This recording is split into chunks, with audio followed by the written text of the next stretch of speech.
Okay, this is the Halifax Board of Selectmen meeting. It is Tuesday, June 12th, and we are being taped by Area 58, Which can be found.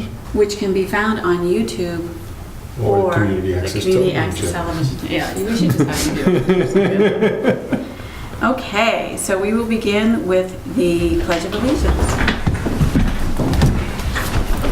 Pledge of Allegiance to the flag of the United States of America and to the republic for which it stands, one nation, under God, indivisible, with liberty and justice for all.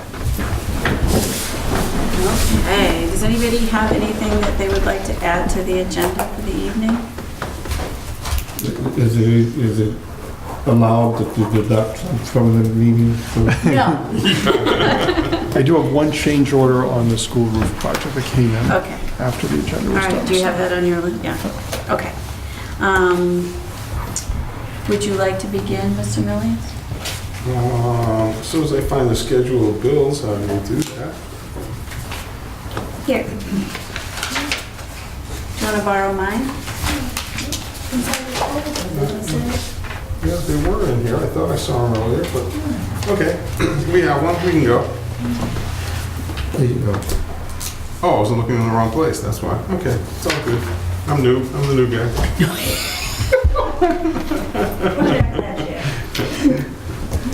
He's lost. Okay. I move we affirm the approval of the following warrants and commitments. Payroll warrant number 105 for $360,051.69. Vendor warrant number 106 for $48,320.74. Withholding warrant number 107 for $123,731.87. Vendor warrant number 108 for $88,467.59. Vendor warrant number 108 for $4. Oh, We can approve that one. School warrant number 109 for $299,653.12. Ambulance commitment 5C for $22,499. Ambulance commitment 6A for $40,650. Do I have a second? second. All those in favor? Aye. I move we approve the following warrants and commitment. Payroll warrant number 110 for $376,689.60. Vendor warrant number 111 for $557,021.35. And mobile home park fee number 6 for $5,160. And before, if I may interrupt you, I'd like to move that we approve the regular session May 14th, 2018, and regular session May 22nd. So we'll have that all in the same motion. And do I have a second for the minutes? Second. All those in favor for the payroll warrants, vendor warrant, mobile park fee, and the minutes, say aye. Aye. Okay. Wait a minute, I have Oh the yeah, we have the selectmen's selectmen's bills. bills, yeah. As soon as I find those, I will,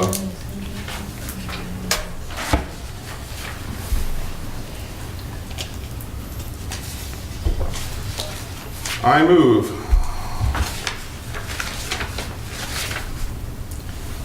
the warrant for Bartlett Consolidated LLC for $1,610. National Grid for $1,225.65 for the Town Hall Electric.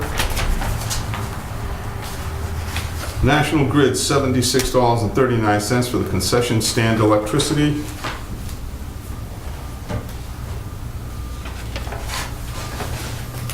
Maya Property and Casualty Group for insurance for $428. Paper Direct for $83.97. KP Law for $177.50.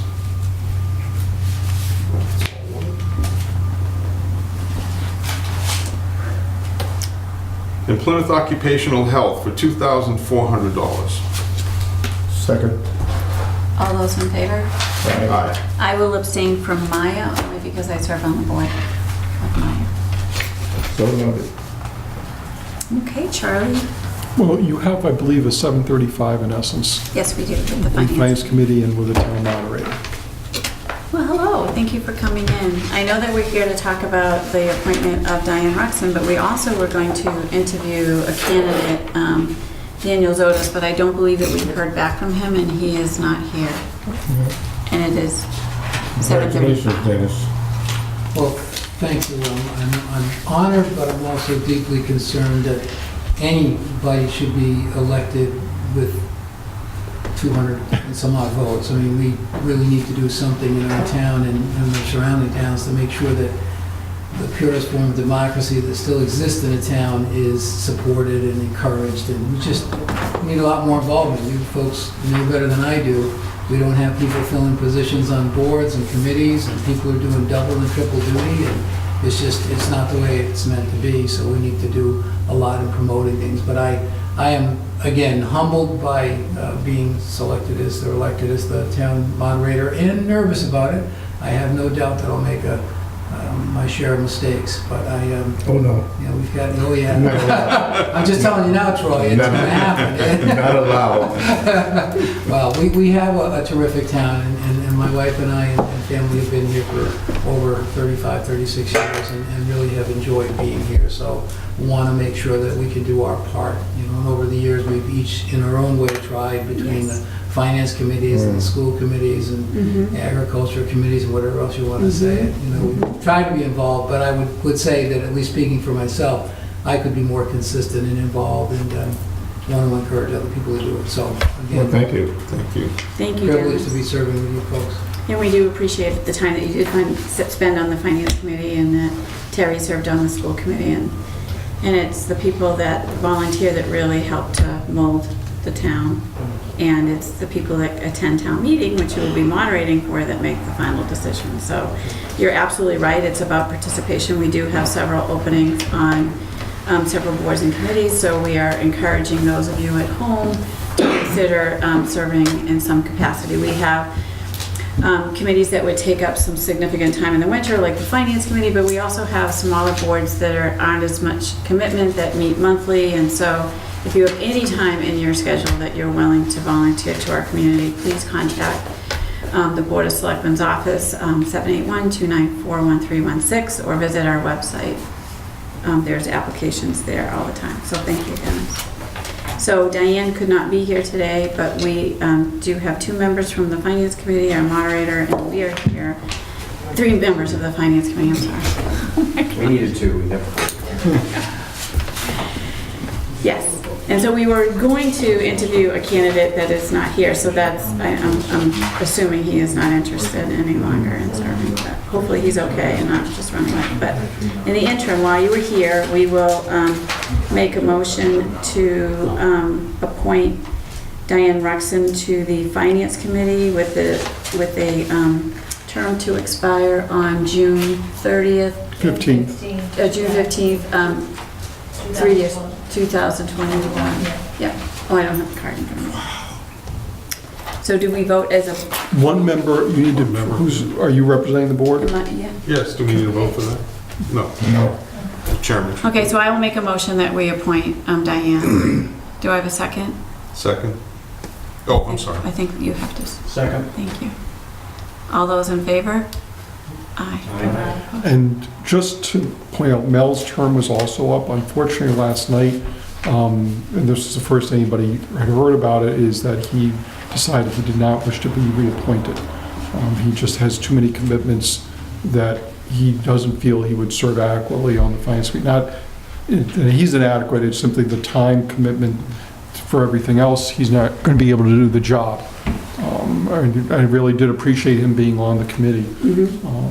He was also on capital planning. He's been really such a great contributor to both committees. A huge loss for the Finance Committee, indeed, but he definitely dedicated the time, and he is unable to do so at this time. So I would recommend that the board send him a letter of thanks for the time that he spent on both committees. So moved. Do I have a second? Second. All those in favor? All right. Aye. Aye. And to reiterate what Kim had said is that this brings us down to 4, if I'm correct. So which a bare quorum right now, which during the summer isn't too bad. I mean, there's not a lot of work to be done except during the next few weeks where we're dealing with line transfers. They're going to be meeting again on Thursday, reserve fund transfers on the same thing. But very soon, we're going to need additional volunteers to serve on the Finance Committee. And I've read elsewhere that it's much easier getting volunteers if you, in essence, tap someone on the shoulder, literally or proverbially, and ask them specifically, would you serve? But the thing is, I know the people who work here already, in a sense of, and the people who aren't serving anymore, who worked here, well, they put in their time already. So as much as we're asking, I'm going to a television audience for this and such, if you have any interest, certainly it's a time commitment, especially during the winter and early spring before town meeting. You're meeting once a week, basically, for at least a couple of hours every Monday night. And you don't need technical expertise necessarily to serve on the Finance Committee. The biggest qualification is a genuine interest in the town of Halifax, how the budget is put together, how recommendations on how the money that the town collects from its various sources should be spent, and bring those recommendations to town meeting. You don't need to have a calculus or mathematics degree or a business degree or anything like that. We've had plenty of people come through the couple of decades I've been here, and they've all served very well. They've come from a variety of backgrounds and interests.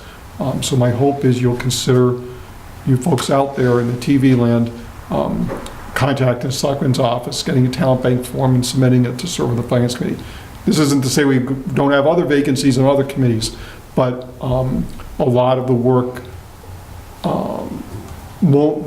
it'd be very difficult to do the work of the town without the Finance Committee. And 4 people, while it's the minimum number, even just having someone on vacation means they can't meet, let alone that we need a variety of viewpoints on the committee. And a full 7 people is a lot better. It spreads the division of labor in terms of working with the various departments and working within the committee. It's much easier having 7 than 4. So I hope people will consider serving. Thank you. Thank you for coming in. Thank you. Easy duty.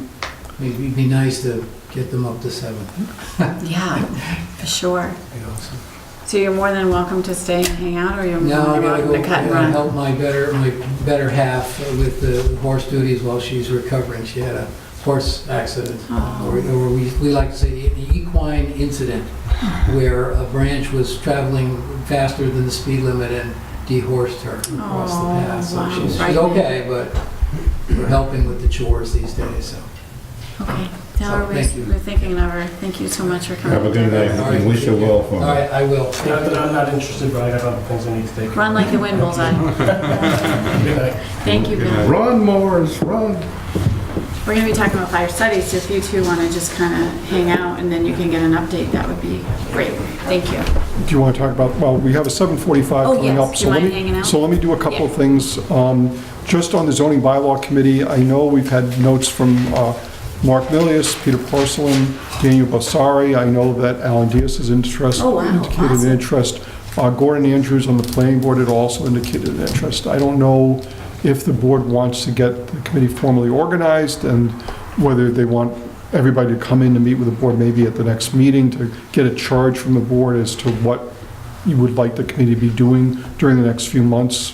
And Could- what's the board's pleasure? Could I ask a silly question?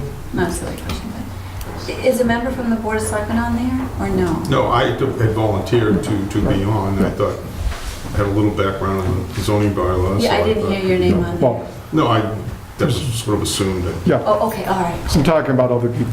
Oh, okay, all right, that's what I wanted to make sure.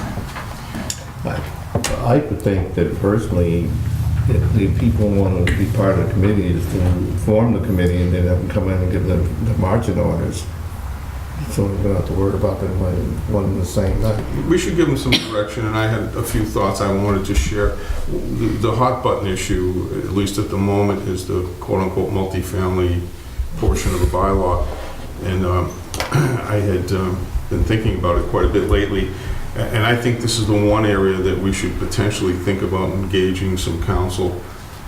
That's the most difficult part of what we're going to be doing. It is the most confusing part of the bylaw that we have currently, and we need to clean that up in such a fashion that we're doing it correctly. First, we need to determine what the town wants to do. You know, not suggesting any particular direction, but whatever it is we feel collectively as a town that we want to do, and then get some help putting that language together, because it's so complicated. We continue to spend money on litigation, we might as well spend it on preparation. Tom, is that a direction that you need from our board, or is that a planning board direction or a zoning direction? Well, I think it's from the board. I think Yeah. if you ask me to bring these folks in Okay. 2 weeks Right. from now, that's part of the discussion to Okay. have with them, to say, look, here are 3, 5, whatever areas that we want you to emphasize. Doesn't mean you can't work on anything else, Right. but we'd like to see proposals brought, if not for the fall town meeting or the late summer town meeting, if we're going to have one, for certainly by next May. Is that something that Tom would chair, and then he would keep track of the priorities, like the I'm no? not sure I'd want to chair it. Oh, okay. I think Alan Davis had originally brought it up. I don't Okay. know if he was hoping to chair it or not. We can certainly ask him But when we can- when we meet with them. But we can come up with, like, 5 items for the year, because it's pretty thick material to have to get through, so we Right, can start. I think our role here is maybe prioritize a little bit. Okay, perfect. And is that something you want to do before you bring them in? Well, I think we should consider doing that, so we can give them some charge. Well, or you can consider during the next 2 weeks, but also I'm sure they may have some ideas. Right, no, they're wrong, yeah, sure. Okay, I think it's time to get, we've been talking about it, I think Alan Diaz had proposed it quite a while ago. It's time to get it off the ground and see Okay. what we can come up with. perfect. Perfect, all right, we do have an appointment at 7:45. 7:40. Would you like Well, to actually, do we so? have one at 7:40. I mean, 7:45. Yeah, that'd be great. Dawn? Thank you. Dawn, yeah. Move up front.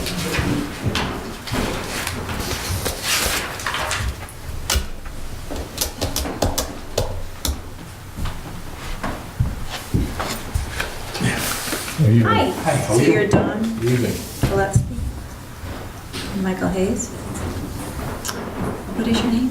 Joe Carter. Oh, Joe Carter. Oh, okay. Oh, Joe, sorry. Yeah. Oh, that's 8 o'clock. There's a 7, we had a 7. Oh, okay. Oh. That's all right. Somebody for Sherwood Drive. I'm sorry, Joe, okay. I apologize, I didn't recognize you. I know, that's why I asked him if he's mystical to us. Let me just, I'll check the parking lot first. Yeah. And if Joe's here, we might as well not let him have to Yeah. continue ways. Yeah, and then we can get to fire study And afterwards. she's You here. don't have to be here, yeah. So- Perfect, thank you. Kim, I did, Steve Hayward said he was gonna be here also. Okay, so we should wait. We'll let him know. Okay, all right. That's fine. Okay, thank you.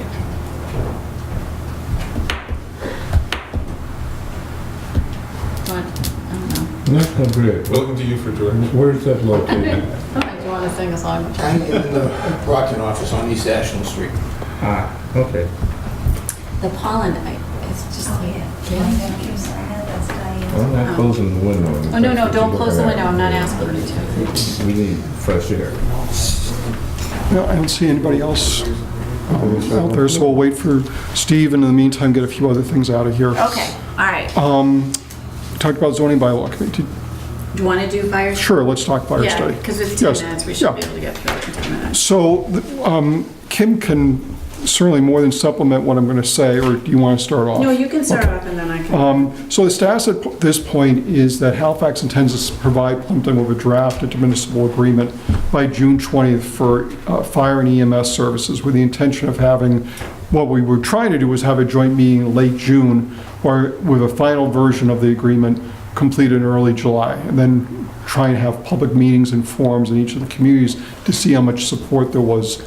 If there was enough support, we could then go back to our respective towns and hold, if we needed town meetings or something on the equivalent, to bring that to the townspeople. For instance, if we needed to appropriate additional money for this to happen, then you'd have to go to town meeting for that. I just had heard back from my colleague Liz Dennehy over in Plimpton today. They're now looking to meet the week of July 9th, unless Halifax is available on Thursday, June 28th. And that's, so it's some flexibility in there. Also, a few days ago, she had sent in a suggestion about the possibility of having Halifax just provide EMS services only, so that Plimpton, I guess in a sense, would contract with Halifax for just EMS ambulance calls, but for fire calls, Plimpton would still have its own fire department, its own personnel responding to those. And, I know that there are a lot of concerns about splitting the departments, but at least she wanted the idea to be put on the table. So I'm bringing all this back to the board. Okay, so this is an idea that when we first met with them in November of 2016, they asked for options. So we gave options, and Jason even pointed out at the beginning of that option that this would not be a great idea. And I think we all agreed at that time that it was not a good idea. And so Jason had come up with, our fire chief had come up with a list of things that they should consider if we were to look at that. And, because I know that, well, we can ask you if you still feel that way, but I was assuming you all felt that way. I don't think it's a good idea, but I will listen to any kind of... No. So, Troy? Well, if a fire call comes in, you gotta send an EMS person out with them, isn't that practice? All of our people are cross-trained. Yeah, so I'm saying that each call that goes out, whether it's fire or not, you gotta have an EMS personnel, so how are you just gonna provide one without the other? Right, so that was one of the issues is, what happens if there's a fire in Plimpton? Do our guys just sit back and not do anything? Right. But we're not part of it. What if there's a fire in Halifax? Are they able to respond from Plimpton because they're there as their sole EMS provider? I think there's a lot of management issues that would come into play, and I personally see no benefit in doing this for the town of Halifax. Just EMS only, because all the things, the reasons why I think shared service was a good idea, if we just did that, all of the benefits that Halifax would see, we wouldn't be there. have any. Right, and so, as I said, Jason had come up with a list of questions for them to consider, and I said to Charlie, I go, can you not send them, because that would make it seem like we were engaging in that option.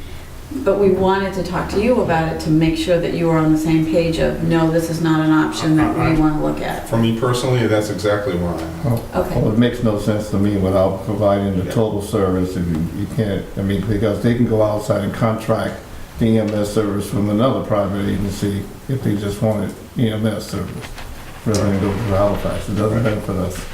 So today, Jason and I sat down with the town accountant of Plimpton, and we sat down with John Trainer, who's a selectman there, because they had been working on their second option, which is, of course, building up their own department, and then this would be the other option. So they're kind of weighing these two things. And we wanted to make sure that they had accounted for everything within their budget. So we sat down with them and we sort of went through, and Jason pointed out a couple of areas of which he thought that they needed to sort of focus on and add to. So I thought it was a pretty productive meeting.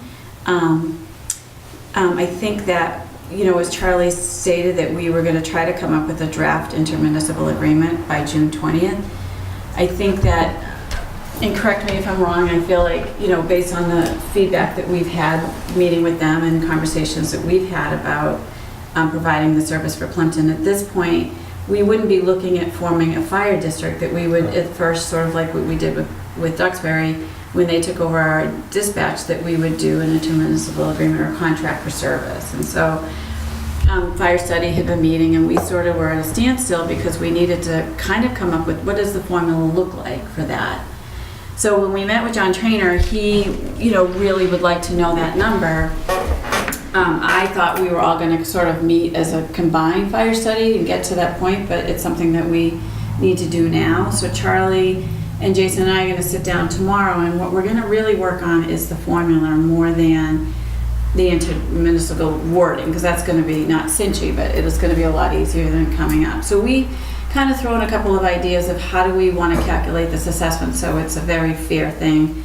Obviously, we're not a for-profit organization, but we are not going to be subsidizing another town's services. So that's kind of a delicate line. So if we base it on call volume and population, certainly that's when it shifts here, and it doesn't make financial sense for us to be doing it. And so, one of the members, John Pisa, on our committee had pointed out that regardless, Plimpton would have to provide minimum service, so their level should be at that. And then we can figure out maybe a formula that has to do with volume. And those are the kinds of things that Charlie, Jason, and I are going to try to do tomorrow. But I also wanted to get a temperature from you whether or not, if we are unable to really come up with something, I think that we can, but if for some reason we weren't able to come up with something solid, because this is something new in Massachusetts, we have nothing to really look at, that maybe we should at this point, Jason had wrote a grant and we got some money from the state to spend on this regional idea, that we spend a little bit of money and perhaps hire somebody like Bernie Lynch and Rocco Longo's group to kind of help us with what does that look like.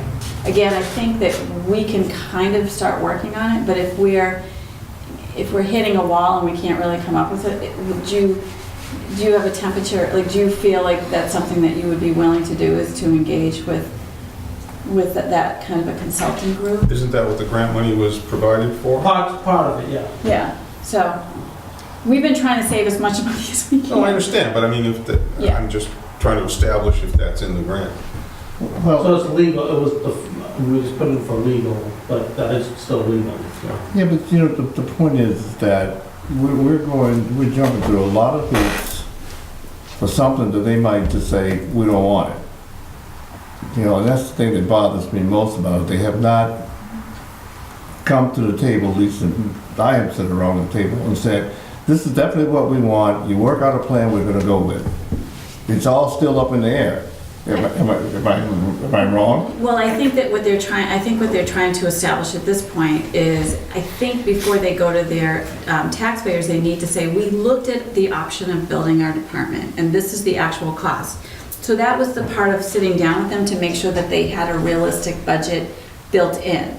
So You know, that it was a Yeah. solid number to look at. It wasn't, we needed to sort of have them build it up a little bit, but, and then what they need us to come up with is, what would it cost for this? And then they will weigh it and decide. I think in the end, you know, as Jason said, we've said all along, we find that there are some significant benefits to the communities as far as response time and retainment of staff.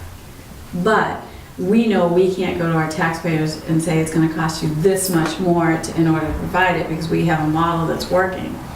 So if this model, so what is our biggest challenge for us? Because we have, you know, with the new system of that third position and the callback, like our coverage is awesome. So the biggest issue that we have is retainment. And so if we can't pursue this Plimpton thing, then we still need to go to the taxpayers, I think, with some kind of adjustments to work on the retainment of staff. Well, I could appreciate taking in a private firm to research that, because it shows directly that it's gonna benefit our town and our department. You know, I'm not sure how putting the effort in, as I stated earlier, is gonna they're gonna come out definitely say, yeah, we like it, we're gonna take it. It's still an iffy situation. Yes. And I don't particularly like that, because we didn't initiate this.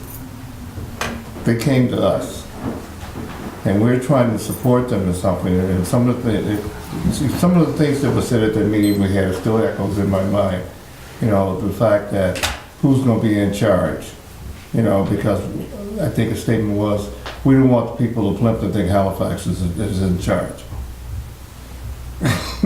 It's You can't give it away and still have it. There has to be some concession. And I understand the political pressure. The smaller the town, the more higher the pressure. And I can perceive that they're trying to be careful. They're trying to cover all their bases. To your point earlier, they've got to be able to present an argument that we've looked at all facets of this. At the end of the day, our game here, in my opinion, is a little bit nebulous. Okay. I don't want to see it cost us money. I mean, we've got a system that works. Now, I understand we have challenges, retention being the foremost. I mean, I think we're going to be adding 4 full-time positions. Is that what it boils down to, Chief? If we do that? Yeah. I'm not exactly sure how 4 positions does a whole lot for our retention. It actually be 5. 5. Okay. What it would help with retention is that, you know, what Fire Study had done is you know how we compare ourselves to 10 like towns? So what we did is, you know, obviously the combination department would be serving more population. So we found 10 towns that That- represented that- that. And so model it that. would boost the pay scale a bit, and that would help with retention. I understand, but then ultimately it's cost. Cost. Yes. And what the benefits are to the town of Halifax. I understand what we're trying to do, Yes, but at the same time, it's going to be a hard sell to go to people and say, hey, listen, this is going to cost you more just to take on another town. yes, I understand, but And it honestly looks like we're working real hard at this. we are. And I'm not so sure I'm seeing that same effort Reciprocated. from the other end. Well, I think that, we sort of want to continue down the road if that's. Oh, I think, I'm fine, personally, I'm speaking for myself, I'm fine with that. And I think we should look at it, because it could potentially have some benefits for us. I'm concerned about what the cost is, and I do acknowledge that we're gonna have to increase some costs anyway. Yes. And we can weigh that out and present that to you. But depending on how the agreement works out, 'cause a lot of it for me is the agreement and how much involvement everybody has. I mean, we can't have this thing, the old thing about, camels designed by a committee. I think, at least from our meeting today with John Trainer, that they acknowledged the point that it would be a contract for services. Yes. Okay, that's where I got uncomfortable at the last That was one thing that meeting. came out of the meeting today, like, it was, I think he actually, The first. more than acknowledged, I think they actually preferred it at that point. Yes.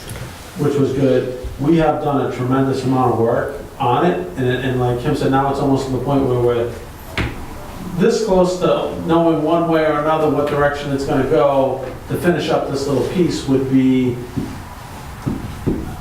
difficult, not to just like get to almost to the finish line, at least to find out where we're gonna go and not take the extra step. The money would come from the grant, would be my Yes. understanding, which that was the purpose of the money anyway, so, and if we don't do it, the money would just go back, it would go away.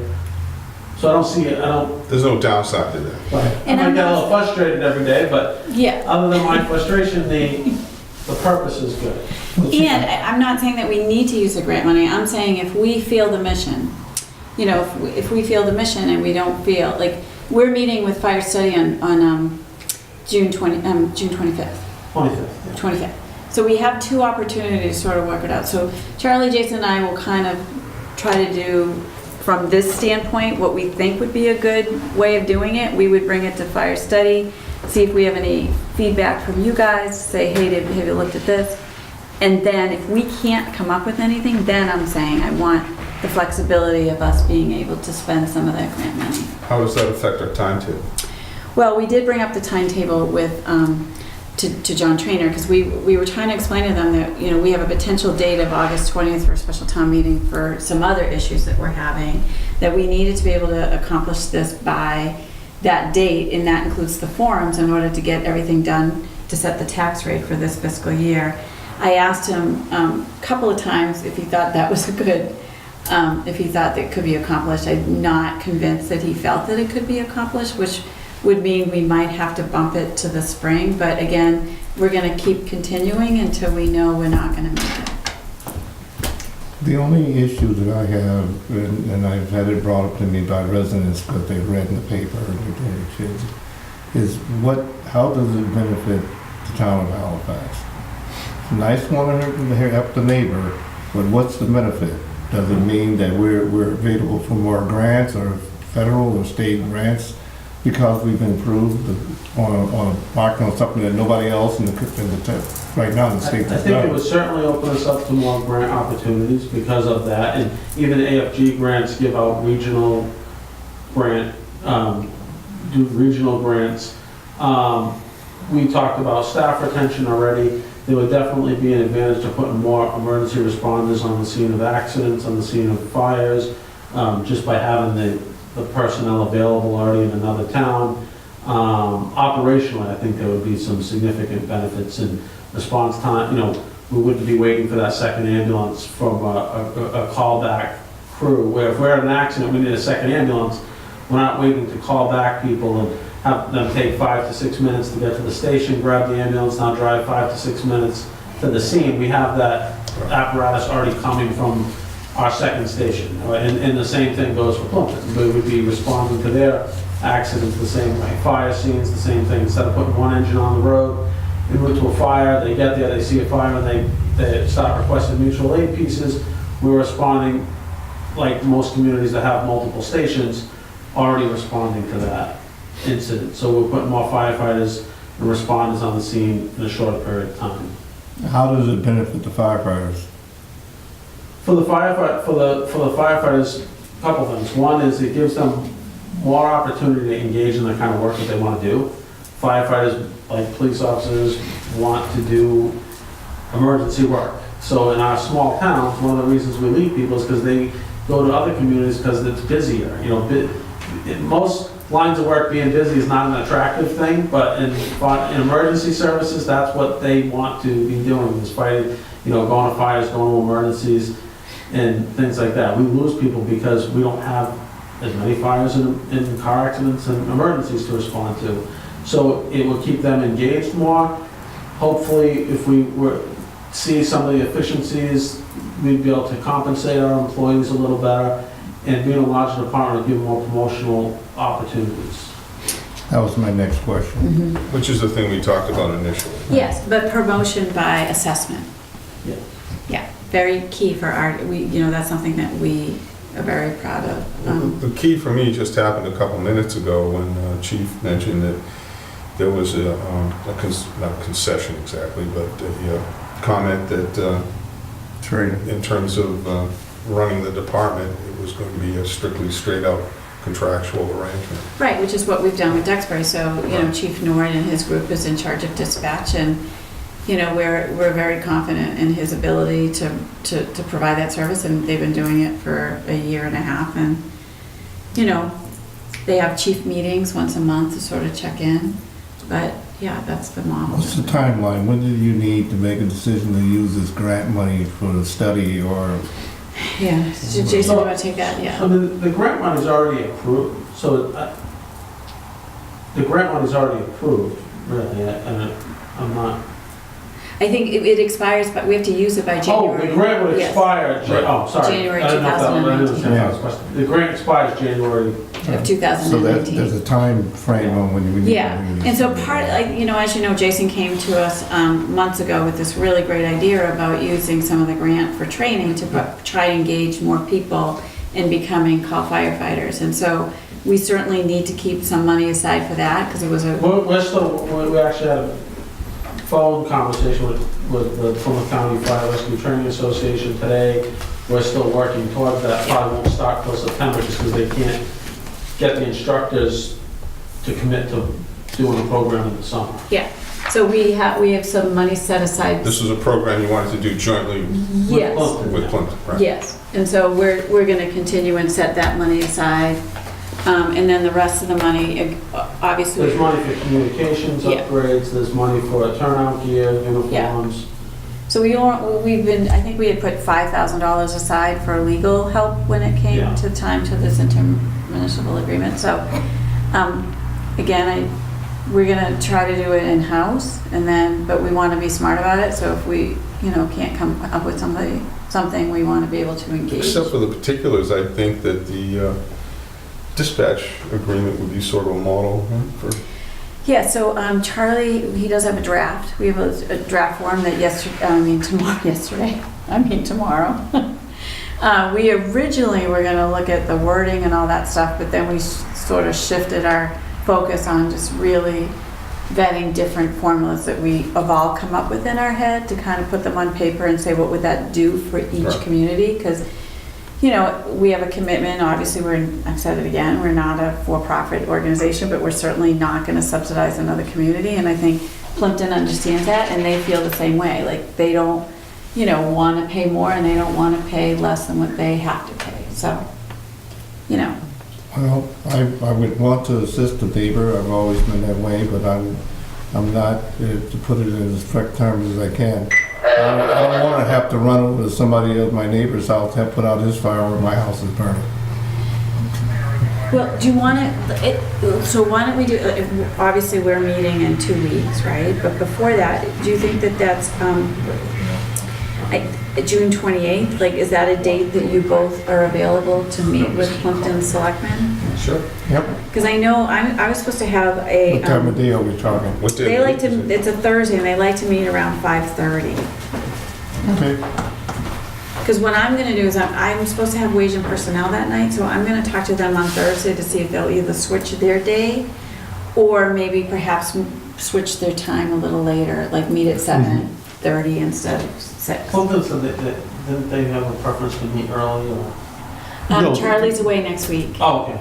No, I meant early. No, that's Yeah. what she's only telling me, is that the fire meeting would happen at 5:30, Oh, let's okay. say. Wage and personnel might be 7 or 7:30. Yeah, so yes. No, but we also talked about maybe doing it on the 19th, but Charlie's away. So we're gonna stick to the 28th and we'll shift You can fly around. back. We'll shift around. Conference call. Maybe we can, yeah. I'll take Ted's seaplane.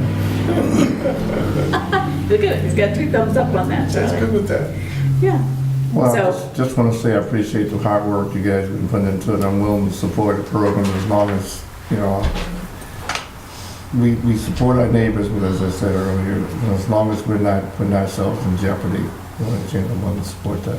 Yeah, no, There has to be a clear advantage for me, yes. and if it's financially involved, it has to make sense, and subsidizing is not where I'd be going to. Yes. And we totally appreciate and agree with you 100%. So let's see what we can get done, and then we'll meet with fire study on the 25th. All right, you guys have that in your calendar, right? Okay, Thank you. Okay, so thank you so much. thanks, Joe, for your patience. Thank you. Okay, I'll be persistent. Sorry we ran a little late.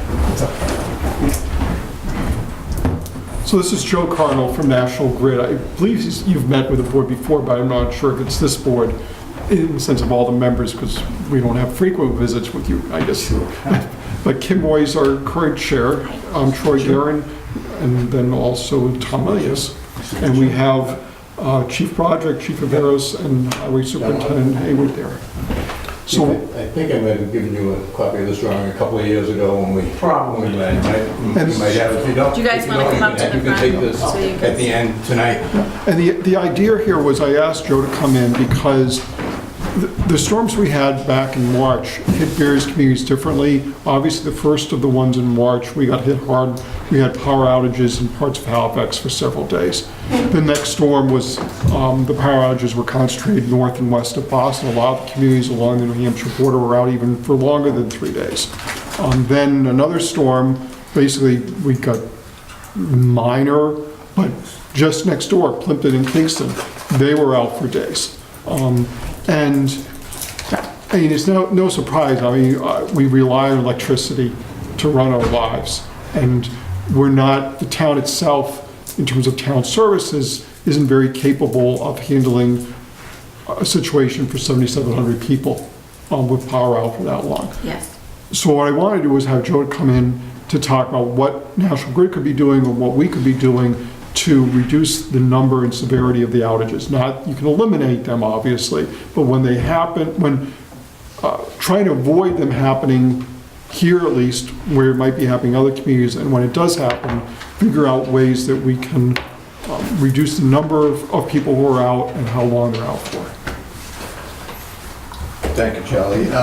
Just a little background on me. I can call it my blue sky day job is manager of customer and community relations for most of the towns on the South Shore.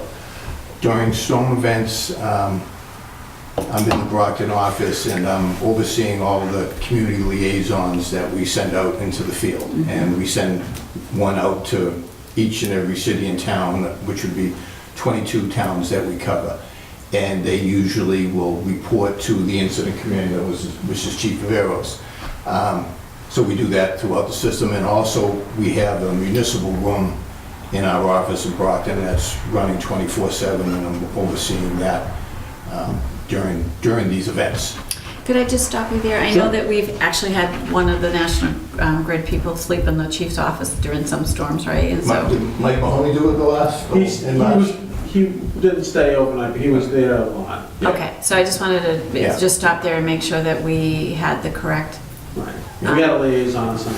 okay, Yeah. okay. Mike was fairly new to the liaison role, and he lives in Pembroke, so we thought it would be a good fit to have him come to Halifax. So we try to minimize the amount of driving that they're doing during these storm events. So what I thought I would do to make it a little bit helpful to everybody here is, if you can see this, these blue blocks are substations. Yes. There's no blue blocks in Halifax. There's no substations in Halifax. So power, 99.9% of the power comes from either Mill Street, and Mill Street is tucked in behind the farm supply on Route 104 in Bridgewater. There's a sub right behind that. Oh, Okay, that's the Mill Street sub right there.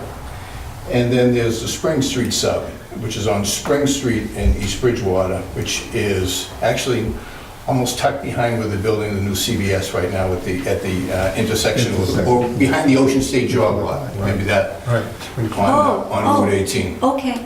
Okay? Those are the substations that come out, and the feeds come out and serve Just Halifax. okay, so just those two. These two substations. How do we get a blue box? A lot of towns don't want the blue box. I could care what color it is, as long as we get the box in. You like Obviously, blue, right? something, it has to be built near transmission lines so that you can run the substation off the transmission, because it's usually transmission to substation to distribution. I will say that it's not in Halifax, but it's pretty close by, that we're in negotiations right now and looking at a piece of land for another substation, which would help Halifax down the road, but time that's built, you're talking 4 or 5 years before the feeds would be out of that substation and would be able to help Halifax. So what's happening during the event, and what happened during the March event, the first storm, which was Riley, That was the first one. These substations went flat. And I live in East Bridgewater. I live right here. I was flat too. Most of these towns were almost 100% flat. You know, Whitman and Hanson, they get some of their power from some of the other towns. Brockton gets power from some other towns. So they weren't 100% affected. But because these substations were flat, all East Bridgewater, Halifax were pretty much flat until we could get out. And what we did was, we typically don't do this, but because it was so severe, we decentralized and we put as many crews as we possibly could in supervision down here in Spring Street, so that we could get these crews out and get them to patrol all of these lines and have to patrol everything. So during these events, and the chief knows, typically what we want to do is, once the event hits, day one is make safe, is to try to cut and clear any live wires. And obviously that's a request that the chiefs want, all the fire chiefs and police chiefs want. They want everything safe as quickly as possible, and then restoration. And the last couple of years, I think we've been doing a pretty good job on that. This storm, because there was so much damage, we actually had to start bringing some of the crews in to start patrolling these lines and start finding out what the damage was before all the cut and clear was done, and before all the wires that were down, that were blocking roads, that were inside trees, was all completed. So we were doing it in unison instead of a full-fledged getting it done, because it was, like I said, there was so much damage, and we had towns that were just about flat without any power. So that's how we decided that storm, that major event, we were gonna work our way through the South Shore in this particular area to try to get power up as quickly as possible. What we do during the events now is we have the South Shore area broken up into 5 zones. Halifax is in Zone 3, which includes Bridgewater, East Bridgewater, Whitman, and Hanson. And what we do is we try to pre-stage, and when I say pre-stage, is our internal crews, we try to get a couple of tree crews, we try to get a line crew, we try to get a cut and clear crew, we try to get a standby crew. And they will work in this area, and we try to keep them in these 5 towns. And what we found in past years was we were sending them all over the place, and we were just losing too much valuable time, windshield time. So we put them in these areas, and we keep them in these areas, and then what happens is once the damage is too much for them, then as the outside contractors are coming in, we bring them into these particular areas to help out. That's basically how we work in the storms. There is going to be, and the chief probably knows more than I do, and I'm obviously getting the reports back in from the liaison during the event, but there's probably going to be things you're going to say that we had roads blocked for probably too long that you needed to get open. We had so many wires down and trees that came down this event that we certainly were overwhelmed in the first one in Riley. Mm-hmm. That it took us longer than we wanted to before that we could do the restoration. Now, a couple of things that I've asked of our engineering and our arborists. Are we up to date on everything in the town? All of this main line that you see here, obviously you don't see any other streets or anything like that. We're just showing you the main line here. It's all spacer cable. And if you look at it out on the street, you'll see it's almost in like a diamond. And it's the three phases plus a neutral. And that is the toughest, strongest type of wire that you can have. A lot of times you'll see 3 phases and you'll just see 3 wires on a 6-foot long cross arm. Well, a tree branch comes down, it's one of those phases, that's it, that's coming down. The diamond is stronger, it can withstand a little bit more of a tree impact to it. A pine tree comes down, it's coming down. But if a good-sized branch comes down on it, it might be able to bounce off of it. So that is already done in Halifax, so there's really not much more of that we can do. I did check with the arborist to see if we're keeping up to date on tree trimming. Last year, he told me that they trimmed approximately 40 miles in Halifax, and that was the 912 W75, which is this one here, which is Plymouth Street, East Street, Walnut, Summit, all of this orange, Monpont, Holmes, all of that, and all of the streets off of that. So that was about 40 miles worth of trimming. He does have some plans this year for some more trimming, and has a tree mitigation where they've seen a lot of dead trees. And we'll be working with Steve, we'll be working with you and with the stuff. And by the way, he did say that you're excellent to work with. Luke wanted me to mention that to everybody, that you guys have a great relationship, and anything that he needs, that you're very helpful. Awesome, thank you. And that is going to be on the 97W24 feeder, which is this one in here. So he's seen a lot of dead trees in that area that we can take out. And basically and he did mention that he had done about another 4 or 5 miles back in 2016 too. It goes on a rotating 5-year basis, where that trimming that 40 miles that we did last year, we'll have to do it again in 4 more years, because everything will be going back in again. So with that being said, I just wanted to give you the lay of the land of what we have and what we have in Halifax, and that the substations are here and that there's nothing here. So I would certainly open it up to any questions, concerns. We're always looking for advice on how we can do things better. So I was just curious, I know years ago, and I'm sure it's changed since then, this used to be considered a Verizon setting area, so Verizon had the poles. Is that still the case, or has National Grid taken the poles over? that has changed. The agreement between us and Verizon has changed. We are now doing all of it. We're the poles that are jointly owned. Us and Verizon are both on the poles. We now do the sets, and they do the removals. Okay.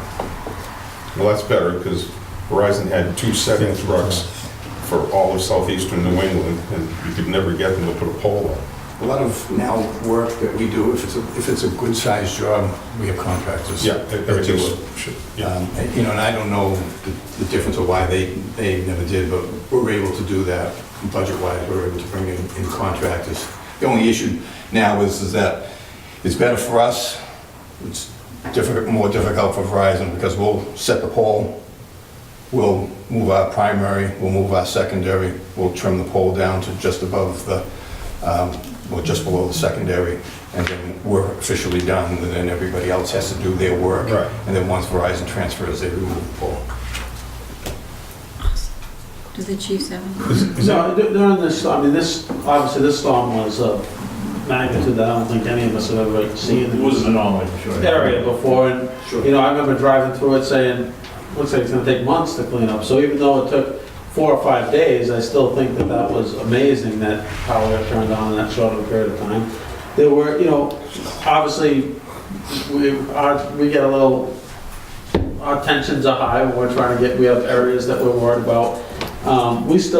We had some difficulty with it, like, we have some priority areas, like the water pumping stations and our public safety communication tower. So I think having those pre-established as like Halifax's priorities are important, and obviously our mobile home park is another very important place that we can, you know, try to restore. So, you know, we've worked with the liaison to try to tell them, like, these are our priorities. We need to try to get these priorities. I think that we were a little bit frustrated in some of that, Yes. but overall, Yeah, again, this particular storm being an anomaly, but even on lesser storms, it seems as though when we call and say, look, especially with the last one, it was actually a minor storm, but we had one street in town that was out, Yep. and it's a priority for us.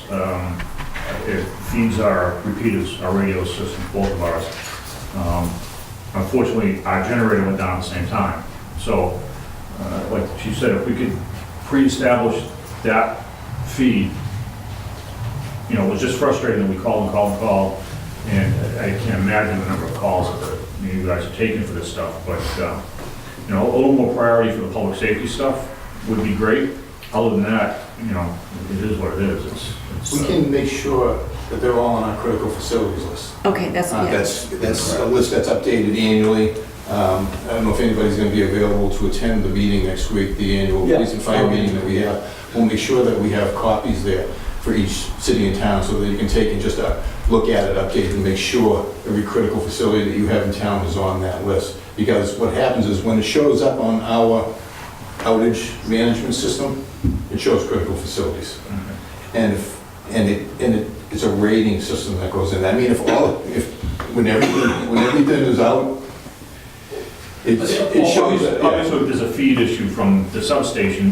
Nothing you can do. Fixing this pole isn't gonna make any difference at all. Yeah. But we were down for 2 days with Right. power to And power the to street. Because Everywhere it's but- not just the repeaters, though, it's also the water cell towers too, right? Like, we were having issues Yeah, we with had- cell service, because you guys are on. Because of the number of cell sites we have there, Right. AT&T is the only one that has a permanent generator system, Right, and we piggyback off of that for our repeaters. right, So that was down. That was an Right. AT&T problem. And we're hoping Grid could have, you know, helped us out with that a little bit. Yes. And they did eventually, and they sent one of the local guys and fixed it. right. Sprint doesn't have a backup generator, so when they lose power out there from the street, Sprint goes down. Yeah. Unfortunately, the whole town runs on Sprint, all the police and. Right. all of our town phones are. So we were having a hard time because of the repeaters, and then with the cell phones, you guys couldn't talk amongst each other on your Right. cell phone, or, like, I was at the shelter and I couldn't call you. I mean, it was really not a good situation, So so. that's Safe. You know, That's that's right. one of the few places, most of the other buildings in town have their own generators, but that's one of the few places that is absolutely critical for Yeah. us. So that's, no, if that's the way you handle it and put it on a list, that's great, that's fine. Yeah, we just So want to we'll make sure it's that there. everything that you have is critical in the town is on that list. Yeah, and that's a List good- is updated. It's a good thought about the Mobile home mobile home park Well, too. that's Because just, if they don't have any heat, they're coming to a shelter. Yeah. unfortunately, that's just a feed off the street, because there, all this stuff is underground. Right, So if, you know, if the feed on the street's cleaned up quickly, then that helps them, so. yeah. And 'Cause they're that, not gonna have even tree, you know, the Right. trees and that stuff is private. and that feed would probably be the same that's for our It's the shelter. 106 feet, whatever. Yeah, the 106 so. feet. That, I think, is the, Spring Street? Plymouth Street, Yeah. 106, that's the Yep. 912 W75. Okay. That is the one that was, actually, it was just recently trimmed, but the 75, that comes out of, that's over here, that's Mill Street. Okay, okay. And some of the issues, as you guys are probably aware, a lot of these feeds, as they come out of Mill Street, in the woods. So they're walking into the woods to patrol them. And during that storm, Riley, and I don't know the exact hours when it triggers, but it's based on the size of the feeder and how many customers are offered. But once you get past a certain amount of hours, you have to patrol every single street before you can energize. You have to look at every single service. So what they would do, Yes. and this being the main line, is once they fix the main line, they would go to all these side streets, and this causes some of the problems. They'd actually have to open up fuses Yeah. and actually make sure that the other areas were dead, because they could not energize the main line, and if there is a wire down on one of the side streets, if it's on somebody's fence, it's on somebody's car, or anything like that. So we actually almost, at some point, increase the outages, because you have to make sure that everything is dead before you liven up, and then you go back, and then you start going up and down those streets, patrolling them and throwing them back in. We did have those issues here in this area, and we also had it in the Situate area, where Situate was 100% flat, and Yeah. we did the same thing there. We decentralized into the Situate subs to work down there. So that added to the outages during this event. And we were also- trying to explain that to our residents as well. And, you know, everybody would see a National Grid truck is down the street, and it was like the Wells Fargo wagon. Everybody was expecting, oh my God, they're here. But they The had tree no trucks, idea. people didn't, I'll be honest, I was a little confused by the terminology, cut and Yeah. clear. I was relating to a tree truck. Yeah. Yeah, and it wasn't until later that I realized it was you were referring to someone.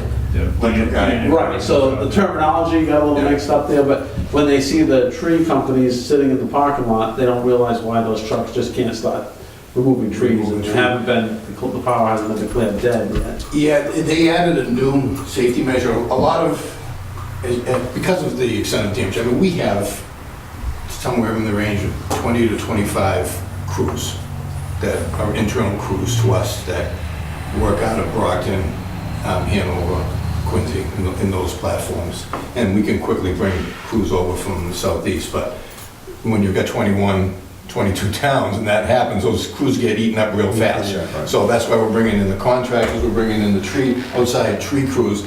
And now they have a new safety measure, is even if this is dead from the substation, it's not live at all, the tree crew will not trim the tree off of a wire down until a line crew comes out there and grounds it on either side.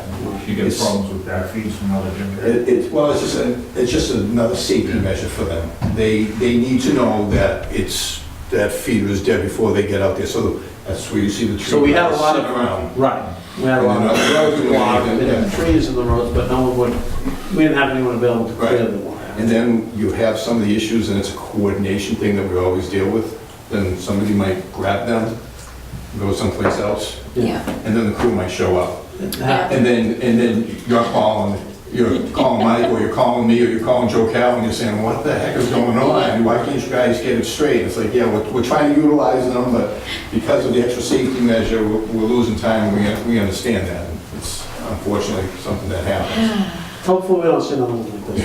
I know. Awful lot. That was tough. But that, Each Bridgewater and Bridgewater alone, just like tonight took assist and went through, just knocked all the trees down. Yeah, There were microbursts all over the site, It was sure. like, and like Charlie mentioned, the fact that how we got hit so bad in one of the storms, and then one of the other ones, we didn't, and Plymouth and Plimpton got hit. It's just that wet snow and that wind, wherever it decided to hit, to bring the trees down, and there's nothing we can do to stop, once the trees come down. Something looked like a poles come tornado down. came through. That was unbelievable. yeah. We replaced hundreds and hundreds of poles in the time period, and I think, Chief, you mentioned it, is that it was amazing that they were able to get as much work done as they did, as quickly as they were able to do. They're not supposed to work in winds that are above Yeah, 35 I miles know. an hour. Yeah. We went through a couple of things where they'll stop, but what we do is try to give them all I think it's a wind armor or a wind meter in every truck. So, somebody down here in Halifax where the winds aren't as bad can work, but somebody in Situate where they're on the water won't work. So that's another thing that we're dealing with throughout the event. And Joe, during that time, we had two small structure fires, and we had wires on cars, and wherever there was a life safety issue, like, the response was good. Yeah. We didn't have a big delay even in the middle of that, so. There, once we get the priority one comes in, wherever the closest crew is, they're dropping safely what they're doing, and they get into the emergency. And sometimes it's gonna be slower. We don't have the blue or red lights, we got the yellow lights, and it's gonna take a little bit longer, but get there as quickly as we can. Again, there's always stuff to learn. We call them, I think it's a stupid name, but they call it a hot wash, where you sit and discuss afterwards what you could have done better. And we look at the fact of, is it possible to team up with the city or town, with the DPW, if we can get a tree crew, if we can get a line crew, and somebody from the DPW, and just start going through an area and clearing it if it's in that bad of shape. We looked at doing that in Pembroke towards the end because they had so many streets blocked. Yeah, I was trying to do that, so Yeah. we had two crews, and I was trying to get with you guys to, And they got pulled. Yeah. If I remember correctly, I think they got pulled to an emergency. But that would be something that I think would benefit everybody, but there's a lot of logistics that have to be figured out with that. The fact is that they have to be dispatched from us. There could be a priority or something else that's happened in another area, and do we have enough crews to be able to do that? Because if we do it in one town, we're gonna have to do it in every single town. So it's something that hopefully we can get better at as we down the road. Yeah, I think that's a great idea, if you could have a cut and clear team. Is that one person, multiple people? It can be multiple depending on the event to see who's available. This last one, we got to the point where we were bringing in Feeney Brothers, and I don't know if Riley Brothers helped out or not, but it was Feeney Brothers. Feeney Brothers does work for us on the gas side of the house. Oh, okay. And they do civil work for us on the gas side. They dig trenches for us. We actually brought them in to come out and help out and stand by some of these wires to make sure that no police or fire apparatus. We did coordinate a few spots on Plymouth Street. I forget if they were from Kentucky or somewhere, crew out there. And our highway department, actually the ones that took care of removing the trees instead of waiting for outside tree companies to come in. So if we, in the future, if we could coordinate having a cut and clear person, I think our highway department would be willing to work, especially in a big event like that, Right. could get a lot more work done. Yeah, it's come up before. I would bring it up again next week. When you'll have the director, my director, you'll have the director of operations there also. The more they hear it, and he actually, the director of operations brought it up in our hot wash, saying that this is something we got to get better at. So the more they hear it and the more it's brought up, maybe something that we can do. Sure. Joe, I'll ask on two sides. One, is there more things we could be doing? And it sounds like, you've got the tree trimming program, you're working with Steve on that as much as possible. I don't know what else the town, the departments could be preventive beforehand. I don't know, maybe there isn't anything, I don't know, but I gotta ask. I'm gonna say, 95% of the outages are caused by trees, basically. And there's only so much you can do. And there's only so much that we can do. There's only so many trees that we can take down. Right.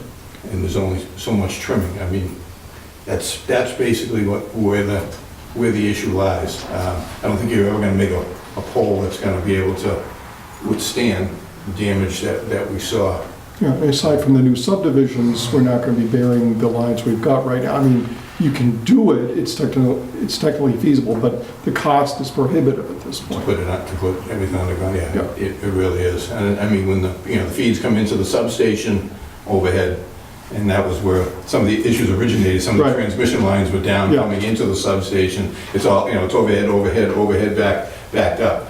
And you're talking millions and millions and millions of dollars per town to underground utilities, and that just includes electric, you still have everybody else, Verizon and cable that you'd have to be concerned about.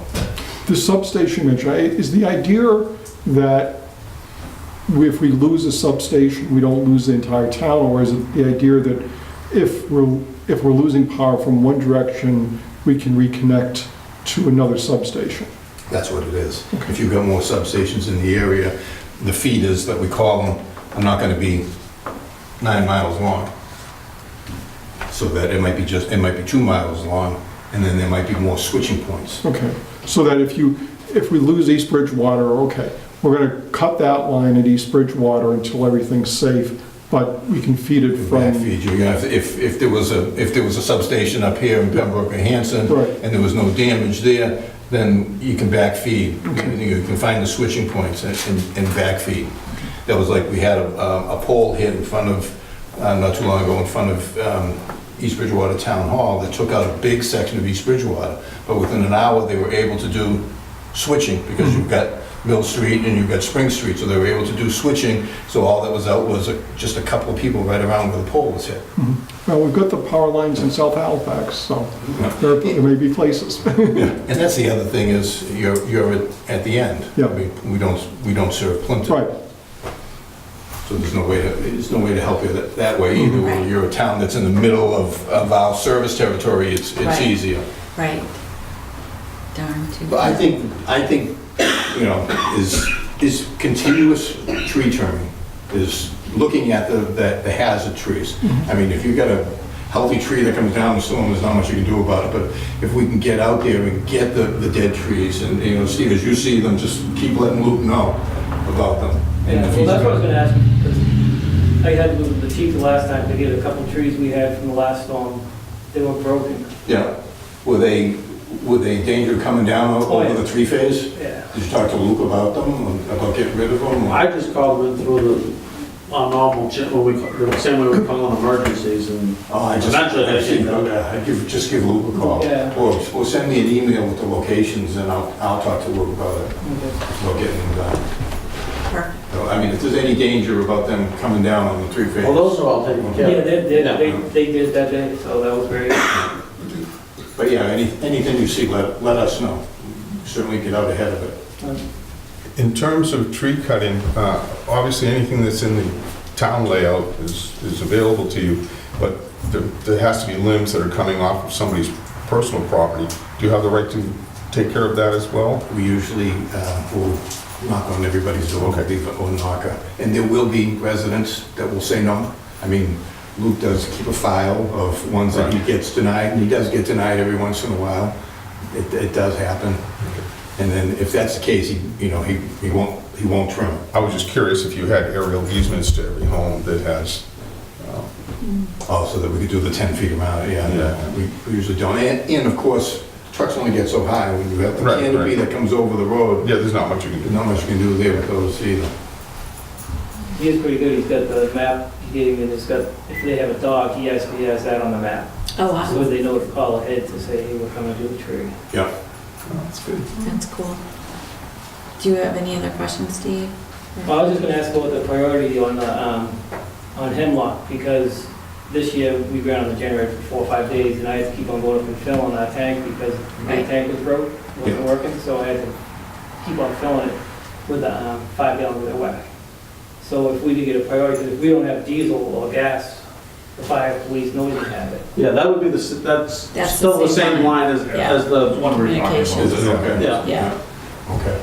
So that was a big We'll add deal. it and make sure it's on the list. yeah, that was a tough one. Unless he wants to send a truck full of gas over. Because it happened twice. It happened twice. It happened during the first storm, and then it Yeah. happened during the second storm, so. Yeah.